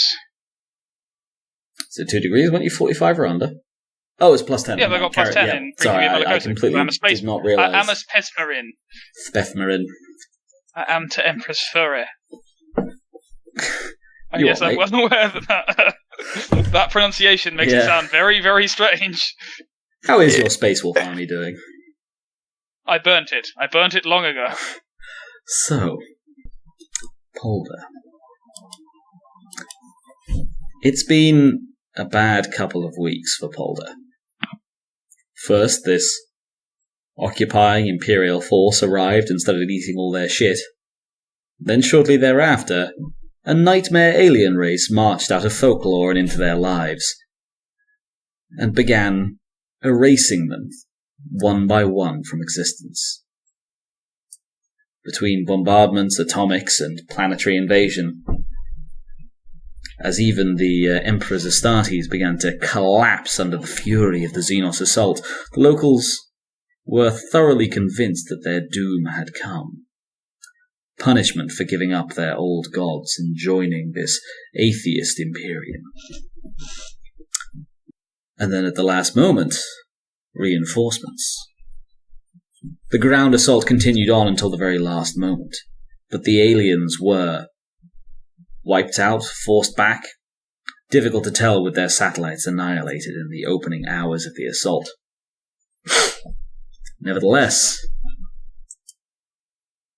respite had come. And then the fresh diktats from the Imperium, that their world was to undergo thorough restructuring, that they would be occupied, garrisoned, forced to militarize themselves against alien invasion forevermore. Or perhaps impermanently until the next Imperial official with significant clout comes along. Bitterly the locals comply, burying their dead one day and training for the military the next. The orbiting baggage fleet, throwing up prefab after prefab after prefab. Was it 2 DOS, you said? 2 DOS, yeah. Not necessarily high-quality prefabs, but a lot of prefabs. Many of them ugly, grey structures, or worse, this horrible yellow and pink combination, a livery so foul it offends the eye to gaze on it. And yet, grumble though it did, Polder rumbled onto war footing. its people coming alive with fear and paranoia. Lasguns clutched close to their chest, drills fresh in their memory, rockreed setting around them. Takes a solid month or so, but Polder has gone from pacified world with some reinforcements to fortified frontier with a populace eager to stave off alien attack or die trying. Coayah, what do? How long is it till the Omnicantic recovery fleet arrives? They were scheduled maybe a week ago, 2 weeks ago, but evidently there's some warp trouble. They've not arrived. Your ships have towed the remaining Voidcraft out to a stable orbit of Polder's star, so they're lazily rolling around the system. They should be thoroughly out of the way of any major orbital assault. Any major orbital body, so they're not going to go crashing into anything. At least no time in the next 1,000 years or so, barring external intervention. Well, that's good. We'll need refit before we can possibly mount another expedition to fight them. Your wounded ships to have split off, unless you strongly object to that, to go and get refit and repair. Yes. Sorry, I couldn't tell if that was I guess or yes. No, it's like yes. I'm saying yes. Sorry. Cool. Yeah, so they've long since gone off then. But regardless, they're probably out of it for at least a few months. You've now got maybe slightly under 4/5 of the fleet. Well, 4/5, what was it? 2/3. So call it an even half the fleet or so left in assembly at Polder. As well as, at this point, a number of live alien captives, either retrieved from the salvaged half of... Yeah, we've got to go to that. We've got that cruiser that was left. I disabled at the beginning. Yeah, it's been a month, so you can consider... What did you want to have happen with that? Well, board it, take captives, and rip any pertinent information out of its databank that we can. Yeah. I'll take a crew roll for the databanks thing, please. Tech use over intelligence. They roll 40 or under. That's 3 degrees of success. That's a 2. Motherfucker. Yeah. So you identify the vessel. This is the Pride of Madragus, originally a large-scale ore hauler running the route between Madragus and Sebastopol in the Rimwood, in the Corwood Raitling subsector, over in Zagrani sector. It went missing about 3 centuries ago, so long before the Great Crusade started. Presumed lost in the warp, it did not have anything like the systems that it seems to have at the moment, at least in the half that you've been able to salvage. Circuitry's been upgraded, the machine spirits are hostile where they can be interfaced with at all, and most keyly, it has weaponry and significant amounts of void shielding. The corridors have also been adapted weirdly. There are handholds all over the place. Or you presume that, your science teams presume they're handholds. They seem more adapted to the strong yet spindly thin limbs of the Ak'haireth than to human fingers. What information can we gain about them from this, then? What are you looking for? Information on the world, culture, military tactics, anything pertinent to them. Possibly locations of where they're coming from? It is very difficult to determine any kind of language. You note more that the databanks aboard the ship seem to be feral human machine spirits rather than alien machine spirits. Ones that have grown thoroughly sullen and offended with their lot at rotting aboard an alien-occupied vessel. However, you are able to identify a number of half-corrupted files aboard assorted databanks scattered throughout the half-ships, many cogitators. Some of these, your tech adepts, led by Manabi Verith, are able to vaguely glean appear to be communication logs, though they show more bursts of incomprehensible static than anything else. You do, however, recognize in those a number of things which point to standard-ish transponder codes, effectively the license plates for ships. Quite a few of them you don't recognize. Quite a few of them are recognizably... Your cogitators are able to pass them, but they come out as gibberish, essentially. Imagine if a license plate was just ASCII. The most common one, though, is to something referred to by a long string of characters over and over and over and over and over again. It appears more commonly as a target of communiques than any other single thing. Indeed, there's a number here, a number of communiques in the databanks which seem to have been received from that ship, whilst this ship was not in the same system, implying some level of trans-warp communication. It's on week 2 of the long decoding process that perhaps the most vital clue is hit upon. A single image is able to be decoded, attached in an otherwise colossal databank filled with corrupted files, scrap code, and computational gibberish. The image is itself attached to a log referring to, again, that incredibly common long string name. The image portrays the ship that was in orbit over Polder, the one that one-shot a cruiser. Your Magi are not in agreement. They're never in agreement about basically anything. But a number of them have different competing yet almost identical theories, which, though they cannot easily pass the idea that someone else might be right, all promote the theoretical supremacy of this proverbial mothership. What do? They seem to be based... Well, first things first, I want to disseminate some of this information to specialists, but I don't have access to the specialists at the moment, so I'm going to have to wait. Would you like us to skip back over to Rainbow Ocelot for the last 20 minutes? Can we use the ship, or has it been too badly refitted?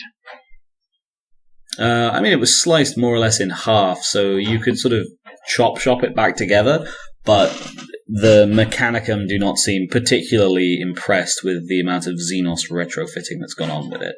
It's theoretically salvageable, and they are ethically bound to at least try, but they do not look happy about the situation. In terms of all the Hulks, what I'm going to do is I'm going to have them dragged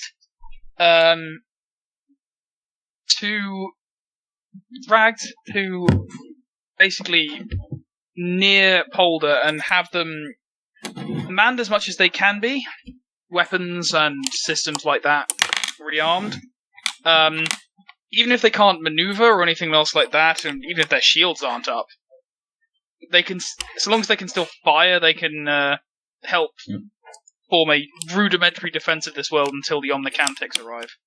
Yeah, you can arrange for a stable orbit for most of them, though the majority of the casualties were destroyers, or at least the majority of the casualties that were in any kind of level of survival, that have survived to any great degree, are destroyers, and destroyers do not generally have void shields.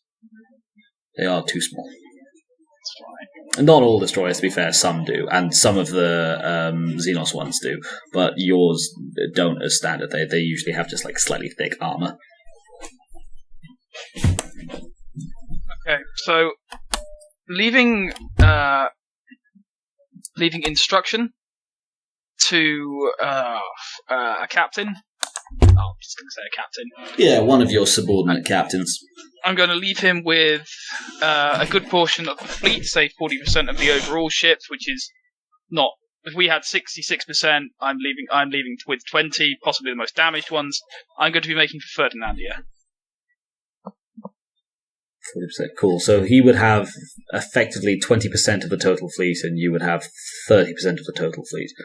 And then the other 10%, 16% I or so. would have 20% of the total fleet, he would have 40% of the total fleet. Oh, sorry, the inverse. Right, okay, I'm just going to... Well, remember, you've taken casualties, so I'm subtracting those. I know, but I'm taking the more damaged ships with me, the ones I can. I thought you already wanted them to have been sent off for repair and refit. Yeah, but the more damaged ones that don't need to be extensively refitted and repaired.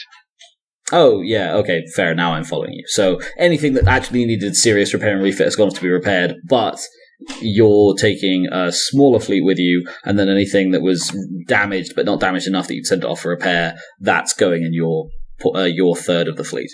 Yes. I'll be making for Ferdinandia to take command of the situation and disseminate what information we have, chiefly to the people who need to know about it. I will also be taking the prisoners with me. Yes, that makes sense. Because, Carl and young Nicholas, how'd you feel about live prisoners? I guess meat's back on the menus, boys. Oh, yeah. I want to poke them with the spook rocks and see if they scream. Okay. I mean, yes.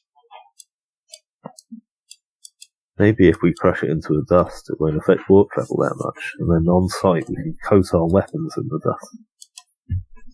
Wouldn't the dust just fly off? We'll use, paste it, I'll be right? right back. we'll use super glue and solder. Yeah. And so after a month, with things thoroughly organised, Coayah begins jetting off towards Ferdinandia, taking an amount of the fleet with him. Meanwhile, to round off, Team Rainbow Ocelot, what are we doing? Well, I didn't have anything else planned for this planet. Well, other than, from the records we do have on this planet, was there anything that mentioned any suspicious cultural sites, or any vague suggestion of a large structure made of obsidian or an obelisk? Do you remember the way that the city distribution was phrased? In winding continents or something? Not quite. So the surviving cities, the surviving ruins rather, were mostly the administrative hubs, the practical hubs. The 85% or so that were annihilated, the major population centres, were those that acted as tourism hubs for nobles from Ferdinandia, Albadur, even distant Ran, Gorgon, and further out in all directions. You have quite a number of brochures for Bountiful on file. Flick through them. And flicking through them, the thing you notice is the sheer number of buildings that seem to have been built around large, black, stone, alien columns, or alien-looking columns. Many of them with jaunty decorations, or mocking graffiti, or smiling tourists in front. One that has, like, a tiny hat perched right on top and a little golden smiley face drawn on it. A speedy cross-reference of the settlements annihilated versus the settlements that depict these in their brochures shows an almost one-to-one match. Alright. Do we want to get any more samples from here while we're here? Do we want to start experimenting with samples? I'd like to. Do some slow warp? But yeah, if we do... You don't have access to the digging tools that you had on Tiguantis to get under, break your way through, so it'll be slower going. If you recall, the orbital devastation on Bountiful was also harsher. I'm not saying you can't find some samples, but it won't be as easy as it was on Tiguantis. In that case, we already know they were destroying them, and that just lines up with what we do know. Yeah. So should we either inquire more about Chine, because that's an anomalous attack site if we go with the destroying things near Warpstorm theory. So I'd like to know more about that place. But other than that, we could just go straight to Deguantis, where we can get fresh samples and start sciencing. It's not an entirely anomalous thing, if you think about it. They went down, they took out the world's nearest that bit of the warp storm. And thus they then started working on the next layer, so Hesperian may come under attack next. At the same time, I'm now most worried about the Crevask line on the other side. Yeah. Potentially, but they've only shown to be attacking north of the whole thing. But they've now presumably destroyed most of the anomalous obelisks on this side. At least all the closest ones, if we ignore Naxos and Omnicantus and that. As you study the warp map of the Wraithling stars, one thing that definitely stands out to you about Crevask on the opposite side is that whereas Tequantis and Volant and Bountiful are all near their warp storm, the Cherubic Gate, Crevask is ensconced within the Scylan Gate. If you zoom in a little bit and note the outline of the warp storm around it, it exists in almost a little cul-de-sac of the warp, a tiny pocket of real space that rejects the Empyrean. Okay, so that place is definitely going to get destroyed. Yeah, That's going to be terrible. I mean, it's a prison world, right? Crevask is the penal colony for the entire Zagrani sector, not just Corwood Wraithling. It has been importing prisoners from Zagrani and beyond, up to and including Ibn Famari itself, for millennia. Its entire history is one of a colossal prison industrial complex. Is it built around a giant black rock as well? That in any of the prison brochures? You do not have prison brochures on file for Crevask. Damn. Yeah, on that note, we gather up as I appreciate it would take time to send requests and get data back and everything like that, but we try and request any potential information on black spires or what have you, obelisks and the like, from any and all worlds, both sides of the strait. Yeah, I'd like to know if there's any within the Omnicantus triad, or the forts either side. I mean, one thing that's probably become quite apparent to you with the brochures on Bountiful, the survey teams on Tiguantis, and nothing turning up on Volant, is that if these things do exist in other places, they are not considered remarkable by the locals. They are not generally something that has been investigated or catalogued. And it's not to say that they'd be impossible to find at all, but if you ask people to look for famous structures made of black rock, you're probably going to hit a lot of false positives, even with a decent description. Cool. I mean, part of me wants to get Doodad Matey that we first encountered, on the task, just as something to do in the background. The princeling from Gorgon, whose name was mentioned with much pomp and ceremony, and immediately went out of everyone's heads. His name, for the record, was not mentioned. None of you have to feel bad about that. That is in-character justification of the fact that he doesn't have a name out of character. Makes me feel a bit better. I just want you to know that. Fine, we know. But yeah, even with the high likelihood of significant false positives, it's something that, if possible, even if not necessarily efficient, I would like to divert some resources to gathering. You can send a message to Zabo Glen Harris, your prime iterator over at Ferdinandia. So Coayah knows this because Coyah's been having reports from him. I don't think you have been getting reports from him. He's been having a time at Ferdinandia. It's a lot more work than it should be. But you don't know that, so, he's probably got spare time, right? Yeah, he's just chilling. Like, Yeah. I mean, some people, right? We're out here trying to, like, fight the good fight, and there's people dicking about, like, with the high life in the city. Exactly. You've got one little warp runner destroyer. and he's just, like, fucking around in the subsector capital. What a pleb. He's Never just going, send a civilian to do a warrior's job, like diplomacy. Wait a second. So it's just like that. That's the thing we fail at pretty much all the time. Apart from that one time. So then, bountiful team. You've got 8 minutes of sesh left. Sorry, Benji? I didn't know it was closed. Oh, he's talking otherwise. I did not know that. Yes, you've got 8 minutes of sesh left. What's your action plan here? You're talking about like sending communiques off, but also asking for samples and plotting like other routes. What are we doing? Yeah, I think our plan was to, at least my plan, like the other, feel free to speak up, but send out communiques, share information with core command structure about the obelisks, the effects of the, how do you pronounce it, Cread gate expanding, or like drifting, however you want to put it, towards the destroyed world. And I think we were going to head off towards Chime, as that's the last one that's been destroyed that we have yet to inspect. Yeah. Do we have any preliminary information on Chime as well? What would you like to know? You have preliminary information on like all worlds. You have dossiers for everything. All the world. Yeah, it's an explored and notionally pacified brace of subsectors. Do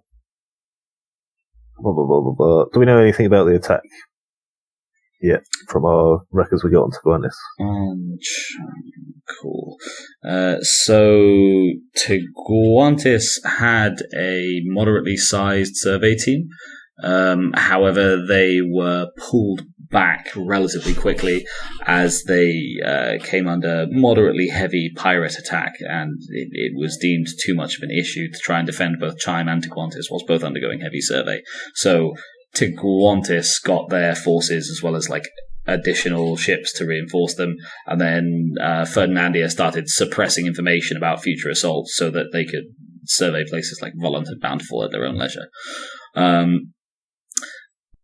The world itself was, again, a moderately standard Terran variant agri-world. Population is somewhere around the 1.5 to 2 billion mark. Major exports, mostly meats, though it does its usual agri-world trade did its usual agri-world trade in assorted grains and plant substances. The major remark for the system now is that it is a suspected pirate hub, that they've basically moved in to occupy its notoriously low gravity well, making it essentially a really good planet for landing your void ship on, because you can land your void ship on it and take off again with relative ease. Okay, so maybe we shouldn't go there at the moment. I mean, yes and no.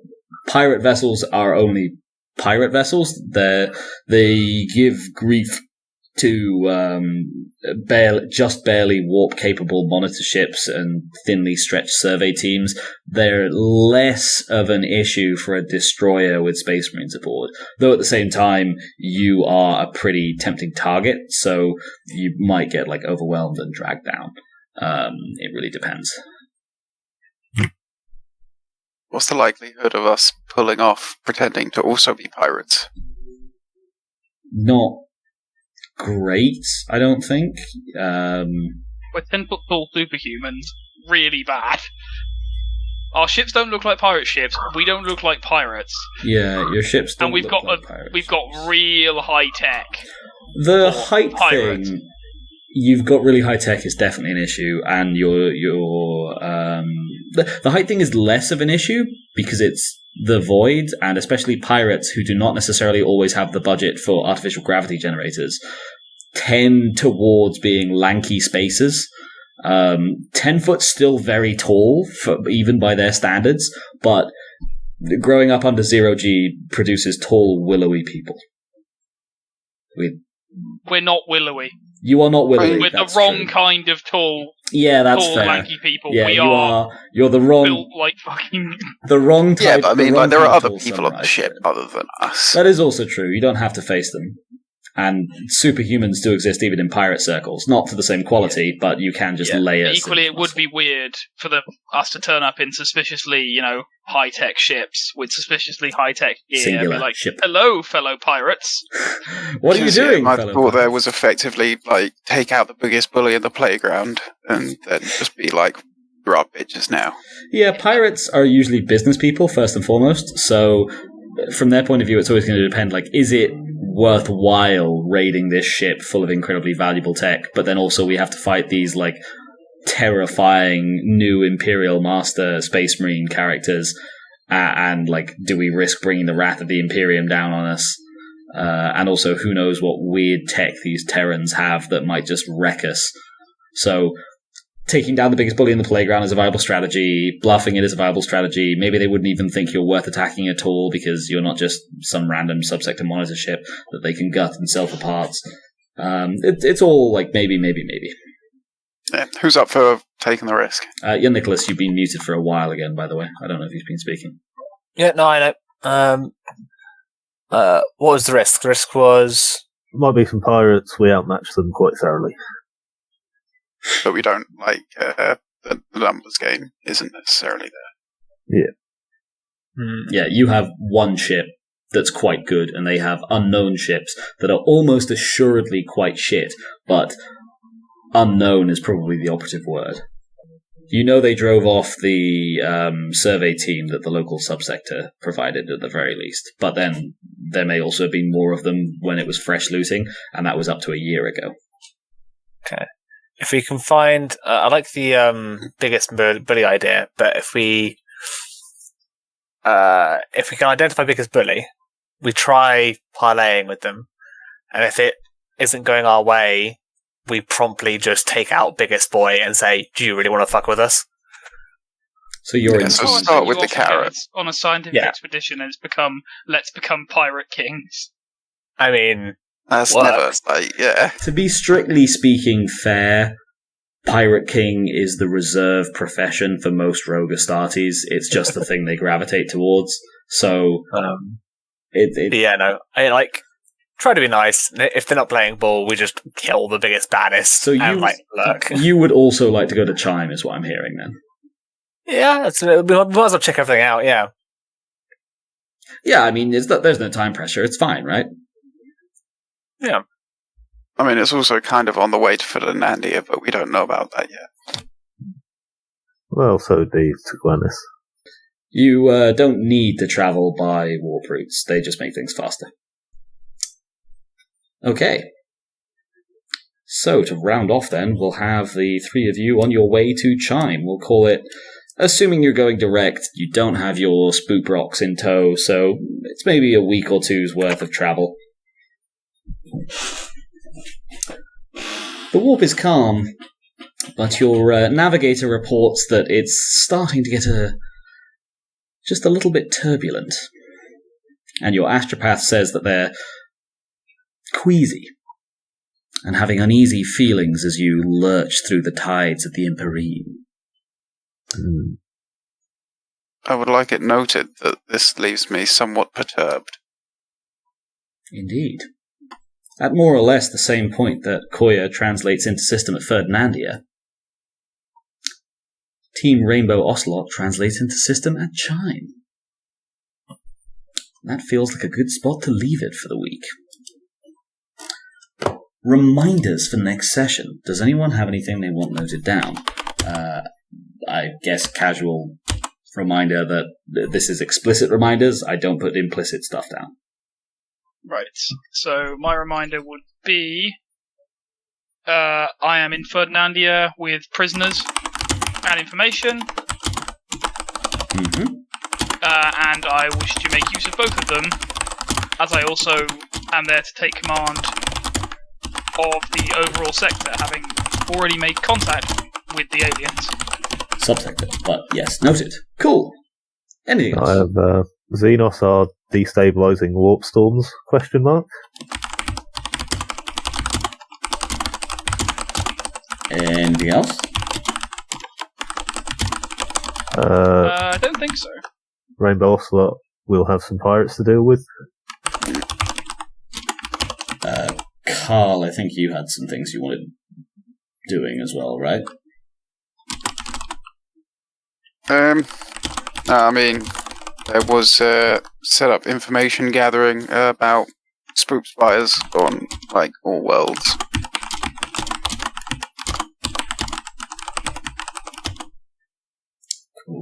Cool. So, any other reminders?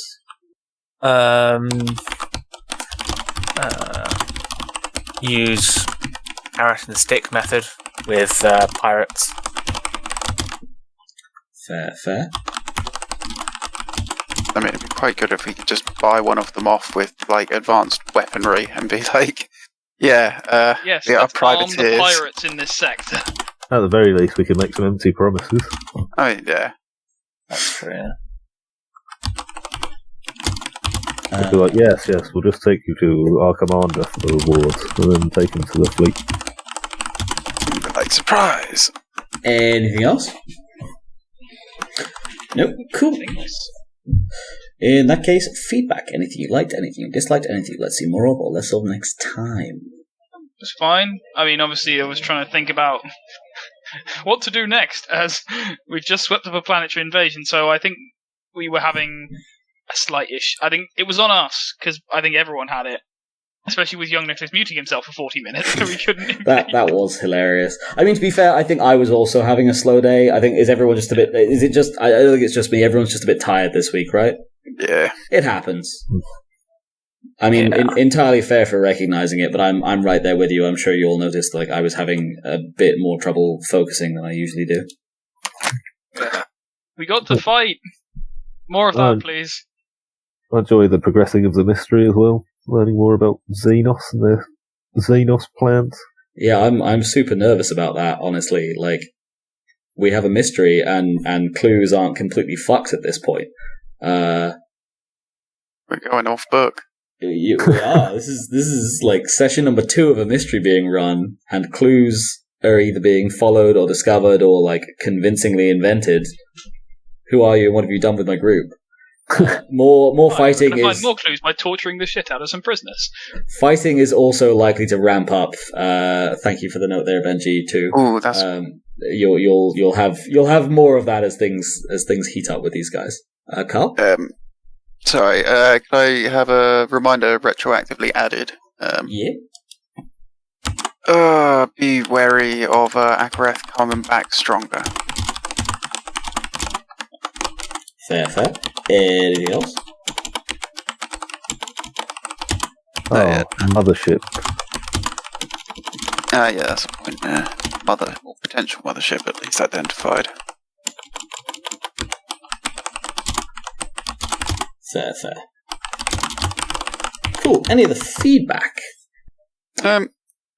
This is one of those things, because like you say, it's a relatively established race in lore already and stuff. I mean, it is like little things, like how way to phrase this. Their void-based tactics are strong enough to like fight a weight class above sort of thing.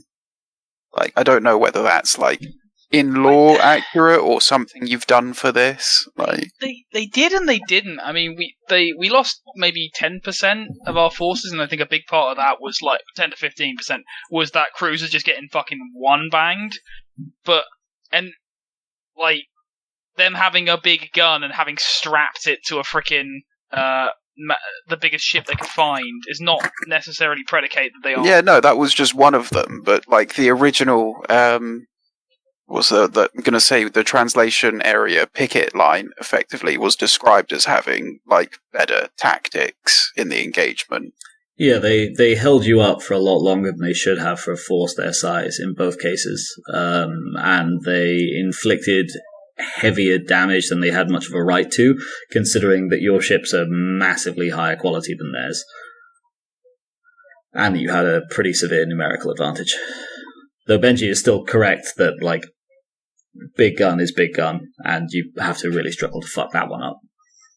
But I'm like trying to point out more like the intelligence that is expressed by this enemy, sort of thing.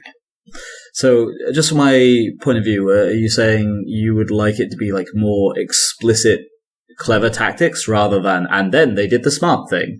Or... Oh, well, no, I'm just saying that I like the way that they are presented as an intelligent enemy rather than, like, just saying, like, slapping you in the face and being like, get it, dum-dum?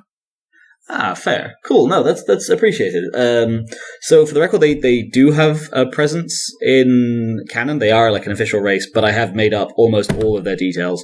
The only things that I think they've carried over supermassively from canon are the marrow drinking thing. I thought you just reskinned the Assyrian cybrids, to be fair. No, they're a real race. Oh, well, they're a real canon race. The marrow drinking thing is from canon. The like being extremely slippery and very good at warp travel is from canon. The name is from canon, and fuck, what's the other thing? Oh, and then being fungoids, I believe, is also canon. But those are the four things that are carried over. Like a lot of the rest of their canon stuff, like I have altered it. At least third edition race, by any chance? No, they're not. They were a footnote in the Horus Heresy for the longest time, and then eventually the Alpha Legion got a short story about destroying them. I wouldn't advise reading into them because it's probably mild campaign spoilers, but I have heavily doctored them for this campaign because I figure like it's nice to loop in some stuff from canon, but it's also important to change bits and pieces so that things don't become too predictable, but they still relate to canon. It's like Venus, the war witches of Venus and their lithogolems. Those are both canon references. That's the extent of Venus's canon references, so we built on it and adapted it from there. But that's that's the limit thereof. But no, cool. Feedback appreciated. I will continue trying to vary the alien races so that they're not always just like, haha, these guys are meaninglessly aggressive. We'll see if we can get some more interesting ones. I've got some fun stuff planned for these guys if we ever get to more like pitched land battle territory. But we'll see. Any other feedback? Nope. Cool. Questions? Anything anyone was narratively unsure of? Is everyone following the plot? Yeah, I think so. Yeah. Okay. Anybody else? Or are we all having a slow day? Slow day. We're all having a slow day, but that's okay. It happens. Yeah, I didn't even get out of bed until 3:30. I didn't fall asleep until... I mean, Benji's heard this, but I finally got Valheim working over the weekend. I didn't get to sleep until with, like, Valheim and then post-Valheim discussions with people over Discord. I didn't get to sleep until, like, 4 a.m. And then it was up at work, up to start heading towards work at, like, 7:50. I blame the cat. I could have got up later, but he wanted head scritches. And I can't say no. So I am tired. And it sounds like everyone else is tired. I mean, like, some credit to us. I feel like we got an amount of stuff done for everyone having a slow day, right? There was serious plot progress on a number of levels. We even engaged with the mystery pretty well. Oh, most definitely. Yeah. Like, I've definitely had slow day sessions where everyone's just out of it, and as a result, nothing gets done, and everyone ends up a little bit frustrated and feeling like, oh, what did we do this session? It was just a bit wank. And this was not one of those sessions. We just weren't as on the ball all the time as we might have been usually. It happens. Yeah. I was about to dunk on Ollie then, and then I remembered he's not here. Maybe Ollie was the real glue we met along the way. Never tell him that. You got to tell people nice things every now and then, Nicholas. That's your problem. You're always so negative. Cool. Let's do some plot progression. Does anyone feel like you made any significant plot progression this session? Yes. And if so, what? God fucking damn it. Every Defeated the Ak'haireth in sodding time. If we get to fucking... I'm writing it down, Benji. If we get to fucking, like... Does anyone feel like anyone else roleplayed particularly well? And one person says, yeah, everyone really. I am going to just have an aneurysm and die. Then you'll never find out the ending to my many low-tier trash plots. Any other plot progress? Yeah. Developing some theories on the mystery? Or rather, they're targeting priorities? Any other plot progression? Yeah. Cool. Character development. Does anyone feel like they developed their characters this session? And if so, how? Yes. Fucking get in the sea, Carl. Rainbow Ocelot managed to not murder the survey crew when a bit of bloodlust was shown. Yeah. I was about to say I don't know if that's character development, but to be fair, you have murdered a number of people accidentally previously. Huh. I love how you say accidentally, like they didn't deliberately do it. I also did a bit Yeah, actually, that's also a valid criticism. Also did stir the pot with the factions, which I don't think is something I've typically done yet, but it's quite We've typical actually of been myself. pretty fucking professional this round. I'm so proud. Actually, yeah. I'm about to go pirate as well, so... less proud. We haven't done it yet, so it doesn't count. Oh, you know it's going to happen. Terrifying, like, game 3 years from now. It's Black Crusade. The only surviving characters from this campaign are Coayah and Nazeem, and they hate each other. Thousands of XP down the line. Cool. So, Rainbow Ocelot learns the true meaning of professionalism, is what I'm hearing here. Any other character development? Nope. Cool. Excellence of roleplay. Does anyone feel like anyone else roleplayed particularly well this session? Yeah, I think everyone did. Get in the fuck. Oh my fucking. Okay, no I roleplay second XP. that. No roleplay XP for anyone. I'm not asking you how, which means no one's listed an example. Fuck you. Well, I mean, like, it's pretty, because, I mean, it's fairly consistent that Benji's acting as an authority figure and commanding, like, especially with using a recognized... To be fair, I didn't do any of that in character today. Oh, that wasn't in character. But you kind of No, like. I wasn't.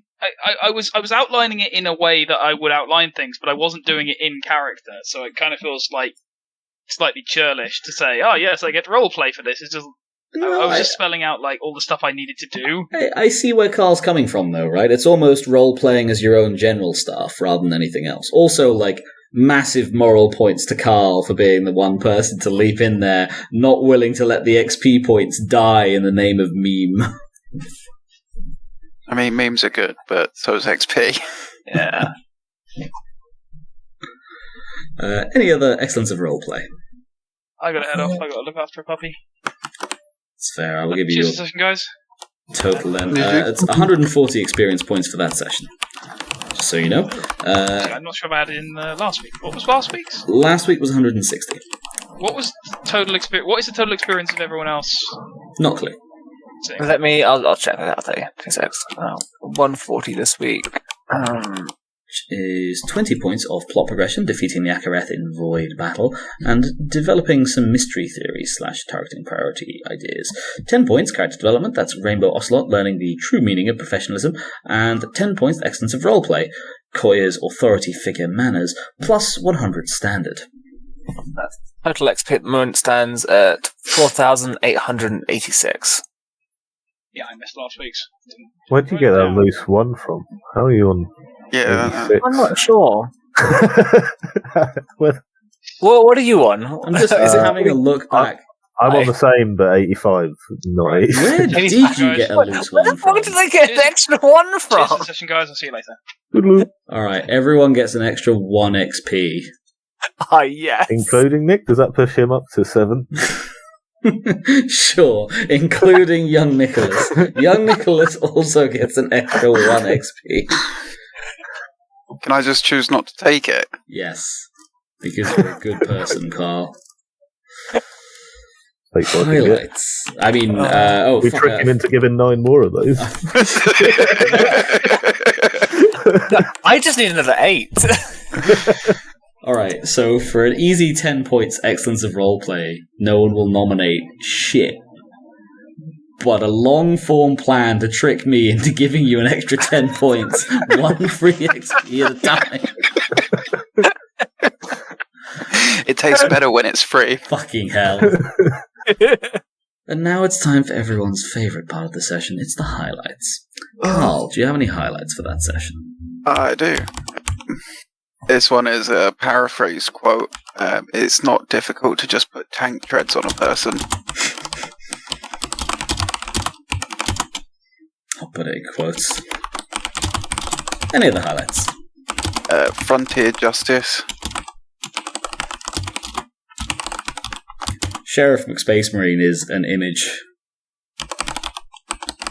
You seen that fan theory that I've not actually checked it out, but apparently the Iron Warriors' canonical initial recruitment grounds are Patagonia in like southern South America, and 30k being what it is, cultures somehow haven't really changed or have reverted to historically appropriate stereotypes in the last, X thousands of years.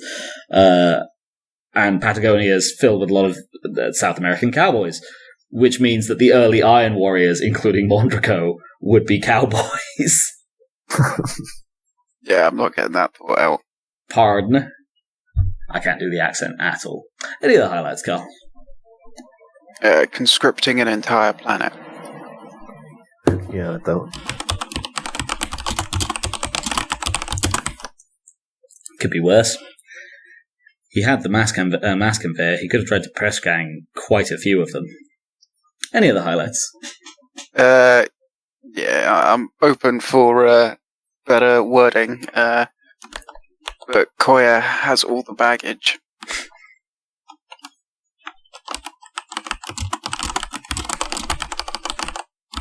What was that referring to? All the civvy baggage, I see. Nah. Yeah, because Coayah's got most of your baggage trained, young Nicholas. There's a third of it is with Mackie as well. I'm probably going to wind up listening back to those recordings, but I'm 99% positive it was a third of the fleet at Ferdinandia, not a third of the fleet at Polder. Because, I thought that Polder was just, like a freaking messenger fleet. Yeah, it was exactly. It was a little picket force to defend the world and send a runner, right? Then I thought a large chunk went with Benji. Yeah, a large chunk went with Benji. So it was a third went off to Ghoul with Benji, a third went off to Albadur with Ollie, and a third was sent on to defend Ferdinandia along Zarbogel and Harris, and then a picket fleet was assigned to Polder, as well as like a runner ship to alert you. Yeah. But yeah, I gotta be fully honest with the division of forces, like, considering that it wasn't, like, my purview, I didn't exactly pay too much attention to it. Yeah, same. I mean, I guess it's at least partially on me for not making a note of this on the map somewhere. I could have added it to the force division letters that we use. Yeah, I didn't take many non-Rainbow Ocelot related notes either. We need to get, like, patches or something made at the end of this mission just for Rainbow Ocelot. On my new Terminator picture, I've put a little Rainbow Ocelot on the knee pad. Clearly you should rechristen the Warp Runner the Rainbow Ocelot. Yes, and that's gonna be, like, our personal friggin', like, ship. Yeah, you can use it for research runs in future. Oh, man, that is going down. Any other highlights, Carl? Could I just have Rainbow Ocelot in all caps? Fair. Anything else? That's it, thanks. Cool. Young Nicholas, do you have any highlights for that session? Brains back on the menu. God damn it. Any other highlights? We'll only get in trouble if they find out. God damn it. Any other highlights?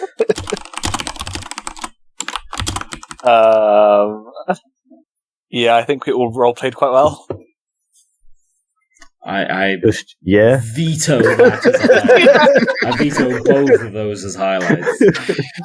Fuck you. Rage. Any other highlights, young Nicholas? It was a highlight for me! Hot take. You are incorrect. I think that's it. I feel like there's another one, but I can't remember it. Fair. Creed, any highlights for that session? Medicae base for blood. Sorry, who base for blood? Medicae. Okay. Right. Any other highlights, I Creed? don't actually remember that. That was just when you were pushing for violence and we were talking to the split factions. Ah, I don't know how to word it. Kuzco unravels warp storm plot? I think he was first to suggest them destabilising warp storm. I think it was when I was away from the headphones. Oh yeah, it wasn't.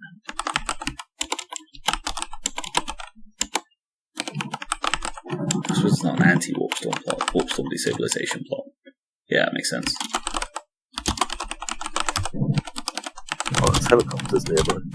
yeah, so I was wondering, I could hear like a... Yeah, it's either gunfire or a helicopter. Warp storm destabilisation. Oh, fun fact, whip cracks can sound like a gunshot. Yeah. What can? Whip cracks. Yeah. Yeah, they can. Any other highlights, Creed? That was it for me. Fair.